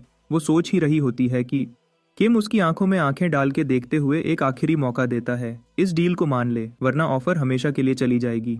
जिस जगह ये ऑपरेशन होने वाला था वहां थीव्स क्लब के सारे लोग जमा हो गए थे ताकि कोई बड़ी हरकत करने से पहले सब क्लियर हो जाए। क्लब लीडर गुयोंग यंग ने एक एक को गिन के देखा ताकि तसल्ली हो जाए कि सब उपस्थित हैं। सब लोग वहां उपस्थित थे, मगर चोर थोड़ा कंफ्यूज थे क्योंकि एक अनजान न्यू मेंबर को भी टीम में डाल दिया गया था। गुयोंग ने बिना ज्यादा जानकारी दिए बस इतना कहा कि वो लड़का मदद के लिए हमारे साथ है। स्वभाव से पुराने चोरों को शक होता है क्योंकि वैसे भी ये जॉब काफी रिस्की है और एक नया बंदा सब गड़बड़ कर सकता है। डेवन क्लब की टेक गर्ल और साइट के बाहर से सपोर्ट ने कंफर्म कर दिया कि सारी तैयारियां पूरी हो गई हैं। एक आखिरी सुझाव देते हुए लीडर ने किम को कठोरता से कहा कि किसी भी सूरत वो बाहर खड़ा न रहे और अंदर घुसते ही सबसे पहला काम छोटी चीजें चुराना है।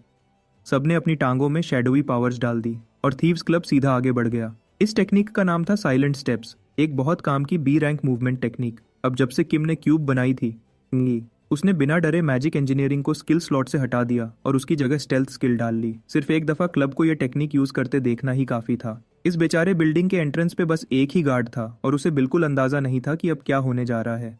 एकदम से उसने अजीब सी बटरफ्लाइज अपने आसपास मंडराती देखी। तब उसके दिमाग में शक जागा कि कुछ गड़बड़ है, मगर तब तक बटरफ्लाइज गायब हो चुकी थी और एक शैडोड फ्लाइट बन गए थे। ये समय गार्ड्स को पकड़ने के लिए सही था। ये एक परफेक्ट तरीका था ताकि बिना खून बहाए गार्ड को पकड़ा जा सके। इस पुरानी बिल्डिंग के तीसरे मंजिल पर बहुत सारा हथियाया गया ट्रेजर था। वहां अथॉरिटीज ने बहुत से सिक्योरिटी स्पेल्स लगा रखे थे। बहुत से ट्रैप्स से निकलने के बाद भी ग्रुप को एक गार्ड ने देख ही लिया। वो गार्ड अपने स्टाफ को बुलाने की कोशिश करता है, मगर थीफ ट्विंस तुरंत उसे बांधकर बिना हानि पहुंचाए उसे गिरा देते हैं। फिर और भी गार्ड्स मिले और ग्रुप ने बहुत ही तेजी और चतुराई से सिक्योरिटी वालों को बिना खून बहाए कंट्रोल कर लिया। आखिर वो लोग उस आखिरी मोड तक पहुंचे जो टेम्पररी स्टोरेज रूम तक जाता था, मदर लोड तक जाने से पहले। गुयोंग यंग ने एक आर्टिफैक्ट निकाला ताकि आखिरी बार चेक कर सके। मैजिक ग्लास से उसने देखा कि स्टोरेज रूम के दरवाजे पे एक अजीब गॉब्लिन जैसे बंदा गार्ड कर रहा है। वो एक 3rd ईयर का कठोर बंदा है जो A rank x hello cleaver लेके खड़ा है। एक थीफ लाइट जैसे गुयोंग के लिए ये सबसे बेकार मैचअप है। लगता है किम को आज रात पहले ही मदद करनी पड़ेगी। किम बॉस की तरफ मुड़ के कंफर्म करता है कि क्या उसकी स्किल लिस्ट में शैडो ड्रीम भी है। ये टेक्निक सिर्फ चंद लोग ही जानते हैं। मगर अब इतना वक्त नहीं बचा था कि किम समझा सके कि उसे ये सब कैसे पता चला। बॉस बताती ही ये उसने हल्का सा छूकर एम्पलीफाई यूज किया और सी रैंक शैडो ड्रीम को सीधा ए रैंक तक चढ़ा दिया। समय हाथ से निकल रहा था, इसलिए किसी को सरप्राइज्ड होने का मौका ही नहीं मिला। जू यंग ने शैडो ड्रीम चलाया और इतने बटरफ्लाइज निकाली जितने उसने जिंदगी भर में कभी नहीं देखे थे। वो पर्पल बटरफ्लाइज तुरंत एक्स लेके खड़े उस गुंडे के इर्द गिर्द मंडराने लगे, और जिस तरह का वो जंगली था उसने वो बड़ा सा हथियार घुमाना शुरू कर दिया बटरफ्लाइज को मारने के लिए। मगर बेचारा समझ नहीं पाया। जैसे ही एक बटरफ्लाई उसके करीब फटी, चेन रिएक्शन ट्रिगर हो गया। एक्स वाला गुंडा एक ही झटके में लाइन से बाहर हो गया। वो बिल्कुल ऐसा लग रहा था जैसे कोई कोकून हो जो अभी पंख लेकर निकलने वाला हो। ए रैंक स्किल्स आखिर ए रैंक ही होती हैं। यू यंग ने दिल ही दिल में तय कर लिया कि मिशन के बाद उस फ्रेशमैन से जरूर पूछेगी कि ये सब अजीब हरकतें क्या हैं। प्लैंक। आखिरी रुकावट हटने के बाद थीव्स ने खजाना लूटना शुरू कर दिया। सब चमकती कीमती चीजें ढूंढ रहे थे। किम ने भी थोड़ी पर्सनल शॉपिंग कर ली। एकेडमी की बैंड आइटम लिस्ट ज्यादातर ऐसी चीजें रिस्ट्रिक्ट करती है जो बॉडी या माइंड को नुकसान पहुंचाए। अगर कोई चीज खतरनाक साइड इफेक्ट्स वाली हो तो वो सीधा बैन हो जाती है। आज रात किम की नजर बैंड आइटम्स पर है जिनमें एलिमेंटल पेनल्टीज हैं, जैसे ये शॉक स्टोन जो पैरालिसिस करता है। किम की एस रैंक एलिमेंटल रेजिस्टेंस की वजह से इन चीजों के कोई ड्रॉबैक्स नहीं बचते। कुछ देर तक आइटम्स को अच्छे से देखने के बाद उसने अपनी शॉपिंग पूरी कर ली। अब थोड़ा वक्त और मिल गया है तो सोचा क्यों ना कुछ स्किल बुक्स भी देख लो। एलिमेंटल पेनल्टीज वाली स्किल्स ज्यादातर बहुत पावरफुल होती हैं। उसे बुक्स देखते हुए आखिर एक जलती हुई बुक नजर आई जो गर्मी छोड़ रही थी। किम की कॉम्बैट स्किल्स वैसे भी कम है। वो लकी था कि उसे ये फायरी फिस्ट वाला ग्रिमोयर मिल गया। जब टीम लूट समेट रही थी तब कुछ लोग अचानक अंदर घुस आए। ड्रैगन स्लेयर एकेडमी का स्टूडेंट काउंसिल प्रेसिडेंट सॉन्ग चुनकी और दूसरे साल का डिसिप्लिन कमेटी मेंबर ग्वॉक्स्युंग जे वहां आ गया। दांग यूयंग घबराई नहीं मगर थोड़ी सी चिढ़ गई। लगता है इस ऑपरेशन को करने के लिए उन्होंने गलत दिन चुना। स्टूडेंट काउंसिल प्रेसिडेंट ने बिना किसी की सुनने सीधा डिमांड किया कि सब लोग शांति से सरेंडर करें और डिसिप्लिनरी रूम चलें। जितना ज्यादा ये ऑपरेशन लंबा चलेगा थीव्स के लिए उतना बुरा होगा। ऐसी सिचुएशन में यूयंग ने अपने लोगों से कहा कि तुरंत फैल जाओ और अलग अलग एस्केप करो। उसने जमीन पर कुछ गिरा दिया जो एक शैडो हेवन बन गया जो कुछ मिनट्स तक उनके साथियों को छुपा सकता था, और इतना वक्त काफी था वहां से निकलने के लिए। ग्वॉक्स्युंग जे ने एक डिविनेशन क्रिस्टल निकाला और जल्दी से उन थीव्स का पता चला लिया जो अभी तक बिल्डिंग के अंदर ही फंसे हुए थे। पूरी सिक्योरिटी टीम को बता दिया गया। अब पुरानी बिल्डिंग से निकलना कठिन हो गया। अपने रास्ते से निकलते हुए किम की तरफ एक घूमता हुआ पत्थर आया। लकीली उसकी रिफ्लेक्सेस इतनी अच्छी थी कि वो उस पत्थर से बच गया। ग्वॉक्स्युंग जे एक कोने से शांति से निकलकर आया और किम की तारीफ की कि उसने पत्थर को अच्छे से डॉज करवाया। उसका कहना था कि ये अटैक कमाल का था। संगजाई को अपना होमवर्क याद था। वो थीव्स क्लब के ज्यादातर मेंबर्स को जानता था मगर इस काले बालों वाले लड़के को वो बिल्कुल नहीं जानता था। ये शायद कोई फ्रेशमैन है। किम ने एक वर्ड तक नहीं बोला। इतना समझदार था कि अथॉरिटीज के सामने अपनी आवाज तक छुपा ले, और ग्वॉक्स्युंग जे ने उसकी इस बात की रिस्पेक्ट की। अगर वो नहीं बोल रहा तो मतलब सरेंडर करना तो दूर की बात है। जमीन से हर तरफ शार्प स्टोन्स निकल आए और किम को गिराने की कोशिश की। जब डिस्टेंस कम हो गया उसने एक इलेक्ट्रिक हमिंगबर्ड समन कर दिया। ग्वॉक्स्युंग जे ने जुबान चाटकर स्टोन कैनन्स बुलाए जो ट्री रूट से बांधे हुए थे। ग्वॉक्स्युंग जे ने बहुत से कैनन बॉल्स फेंके, पूरी होप के साथ कि ये चोर को नॉकआउट कर देंगे, मगर हमिंगबर्ड बड़े आराम से उन कैनन बॉल्स से बचती गई। इस स्टूपिड ने जिंदगी में कभी ऐसा बर्ड कंट्रोल नहीं देखा था। अगर उसने पहले से डिफेंसिव स्पेल नहीं लगाई होती तो आज वो मारा गया होता। जैसे ही वो होश संभाल पाया, फ्रेशमैन थीफ उसके सामने से साइलेंट स्टेप्स चलते हुए निकल गया। बैड लक की वजह से किम के पास निकलने का सिर्फ एक ही रास्ता था, और वो रास्ता तो पूरा का पूरा किल ट्रैप से भरा पड़ा था जहां रॉक कैनन्स का जाल बिछा हुआ था। ग्वॉक्स्युंग जे ने एक और धमाका कर दिया, जैसे उसकी कोशिश हो कि इस फ्रेशमैन को सबके लिए एग्जाम्पल बना दे। अब तक तो कोई भी उसके ऐसे प्लान्ड हिट से बच नहीं पाया। वो जाने ही वाला था कि आफ्टरमैथ कैसा दिखता है। तभी उसके माथे से पसीना बहने लगा जब हॉलवे की गर्मी सीधा जहन्नुम के लेवल तक बढ़ गई। उसने आखिरी चीज जो देखी वो एक चोर था जिसका हाथ ऐसे जल रहा था जैसे सीधा दोजख से आया हो। उसने देखा कि एक फॉरबिडन स्किल खुल्लम खुल्ला चल रही है, तो संगजाई ने अपने पूरे शरीर की माना निकालकर एक स्ट्रॉन्ग ट्रिपल ब्लडस्टोन वॉल खड़ी कर दी।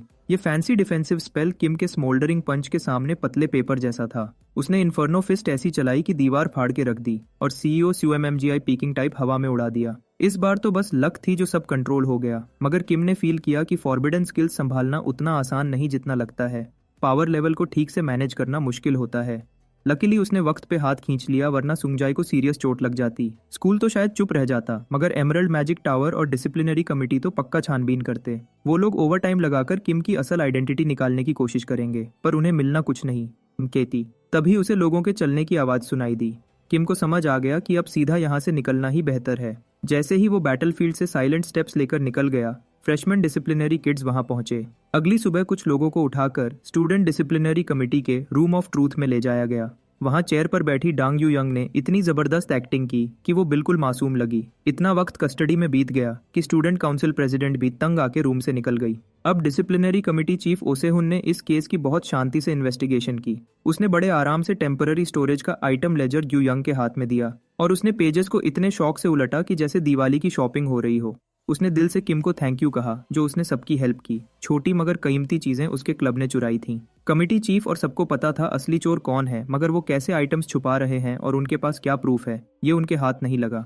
और यू यंग ने हमेशा की तरह हर आरोप को झूठा कह दिया। अगर बिना ठीक ठाक सबूत के उस पर केस डाला भी गया तो वो टिक नहीं पाएगा। अभी तो चीफ बस एक कमजोर सी डिसिप्लिनरी एक्शन ही ले सकता था। रूम ऑफ ट्रूथ से निकलकर वो बाकी डिसिप्लिनरी कमेटी से मिली, जो रूम के अंदर लोग गिन रहे थे। उन्हें लगा उनका एक कोर मेंबर मिसिंग है। उसको इतना खुश देखकर सोंग चेन हाय और गुस्से में आ गई। उसके दिमाग में ये बात पक्की थी कि मास्टरमाइंड बहुत ही बेशरम है जो इनोसेंट बनने की एक्टिंग कर रही है। आखिर गुस्से से फटके चुन ही चिल्लाई कि उन चोरों में से एक ने तो इन्फर्नो फिस्ट जैसी खतरनाक स्किल चलाकर सीनियर गॉक्स्युंग जे को हॉस्पिटल भेज दिया। सच्ची बात तो ये थी कि यू यंग को खुद नहीं पता था वो क्या कह रही है। अगर वो गेस करे तो इस ऑपरेशन में सिर्फ एक बंदा था जो फॉरबिडन स्किल यूज करने की कैपेसिटी रखता था। इंटेरोगेशन के बाद क्लब लीडर सीधा क्लब गई और किम हो के हाथ चेक किए। वो ये देखकर शॉक्ड हो गई कि उसके हाथ बिल्कुल ठीक थे, एक भी जलने का निशान नहीं था। किम ने तो छुपाने की भी जरूरत नहीं समझी कि हॉस्पिटल में भेजने वाला वो ही था। वो 4 आंखों वाला स्टूपिड भूल जाओ, अब तो लूट का माल चेक करने का टाइम है।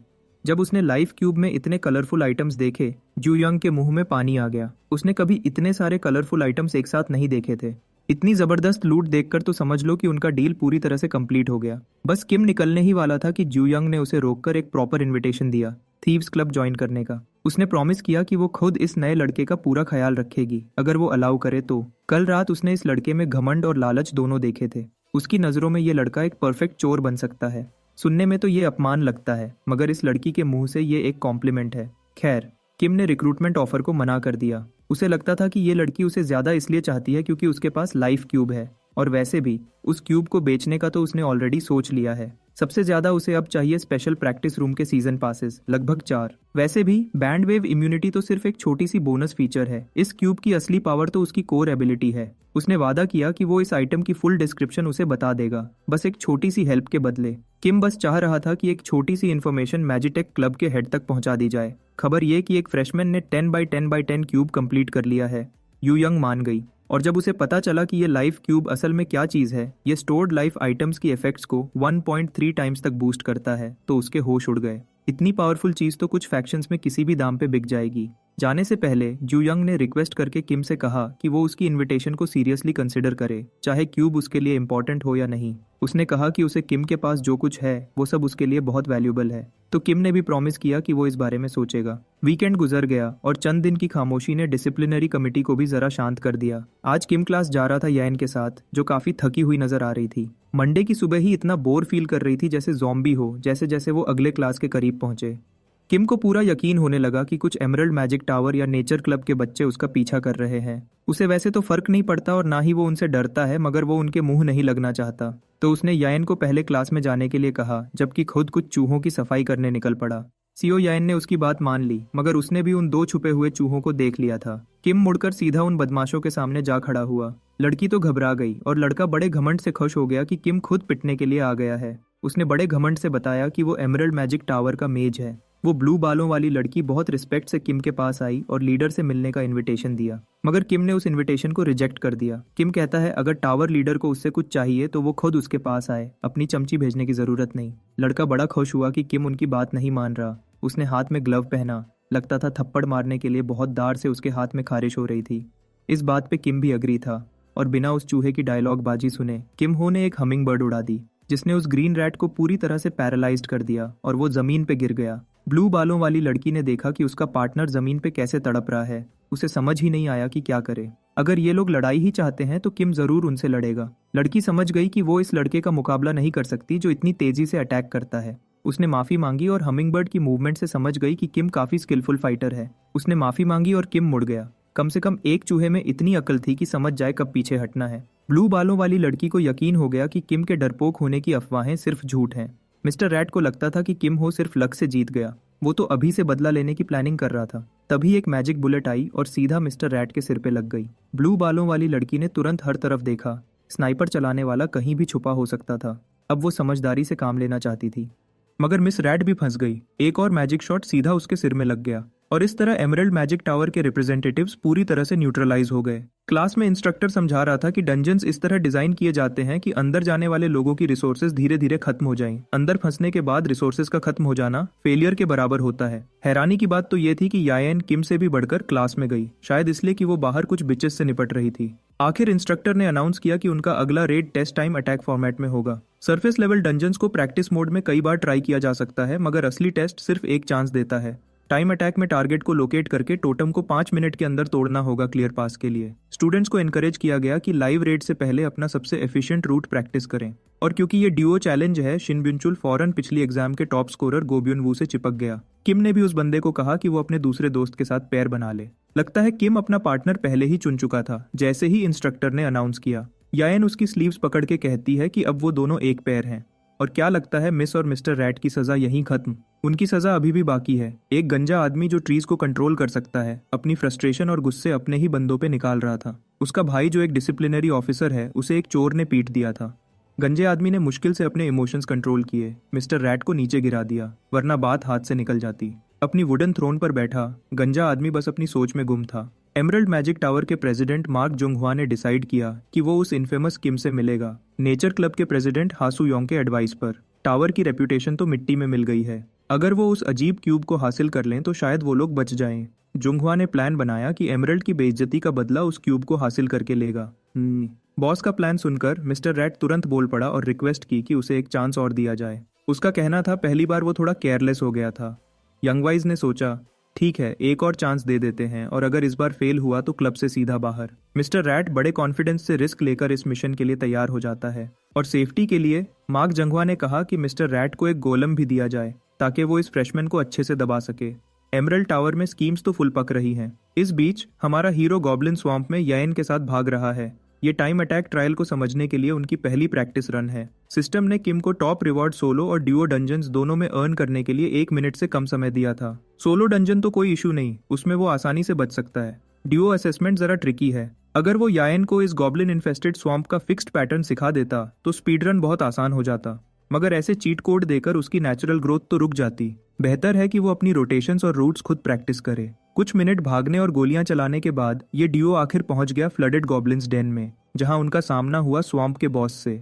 लड़ाई से पहले किम ने अपनी पार्टनर से पूछा कि क्या वो डॉजेस लेकर चलेगी या सीधा फुल ऑफेंसिव। बॉस को मारने से टीम को 120 बोनस पॉइंट्स मिलते हैं। ये रिवॉर्ड इतना आकर्षक था कि मना करना मुश्किल था, तो रिस्क लेना बनता ही है। किम ने सबसे ऑप्टिमल जगह पकड़ ली ताकि यायन के डीपीएस को हमिंगबर्ड की कंट्रोल से पूरा सपोर्ट दे सके।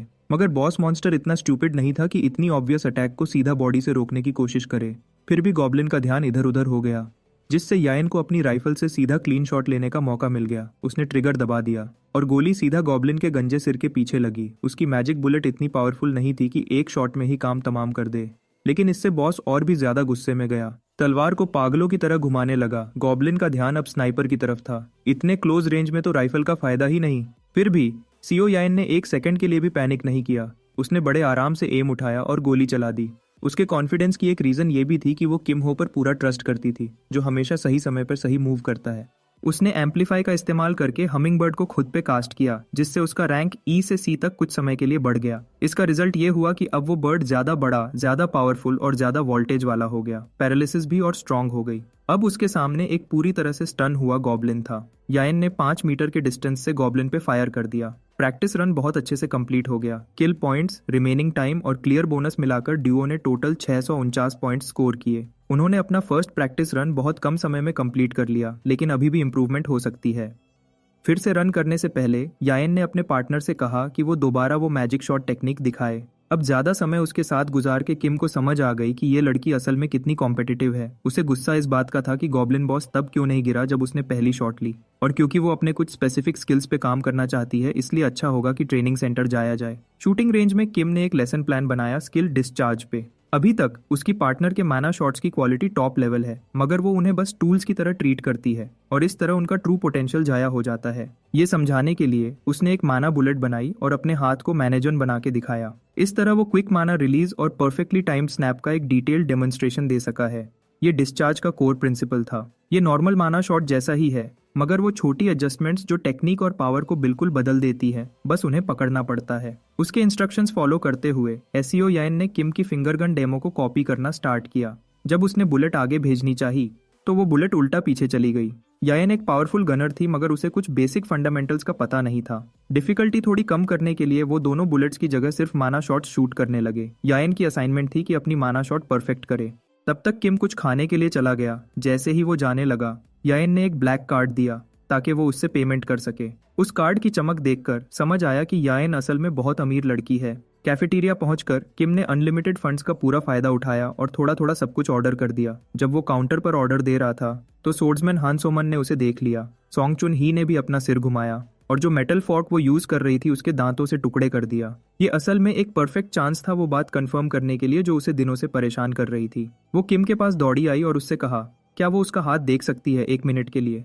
वो चोर जो इन्फर्नो फिस्ट यूज करके स्टोरेज इंसिडेंट में बच निकला, अब तक पकड़ा नहीं गया। चुन ही बहुत सरप्राइज्ड हुई थी जब उसने सुना कि वो चोर हमिंगबर्ड स्किल में एक्सपर्ट था और थीव्स क्लब से भी लिंक्ड था, और वो एक बंदे को अच्छे से जानती है जो हमिंगबर्ड स्पेल का एक्सपर्ट है। चुन ही किम के हाथ चेक करना चाहती थी। वो देखना चाहती थी कि क्या उसके हाथ पे जलने के निशान हैं। उसने ऐसी एक्टिंग की जैसे वो शर्मिंदा है और वो सच में पकड़ा गया हो, इसलिए उसने अपना हाथ उठाया और चुन ही को दिखाया।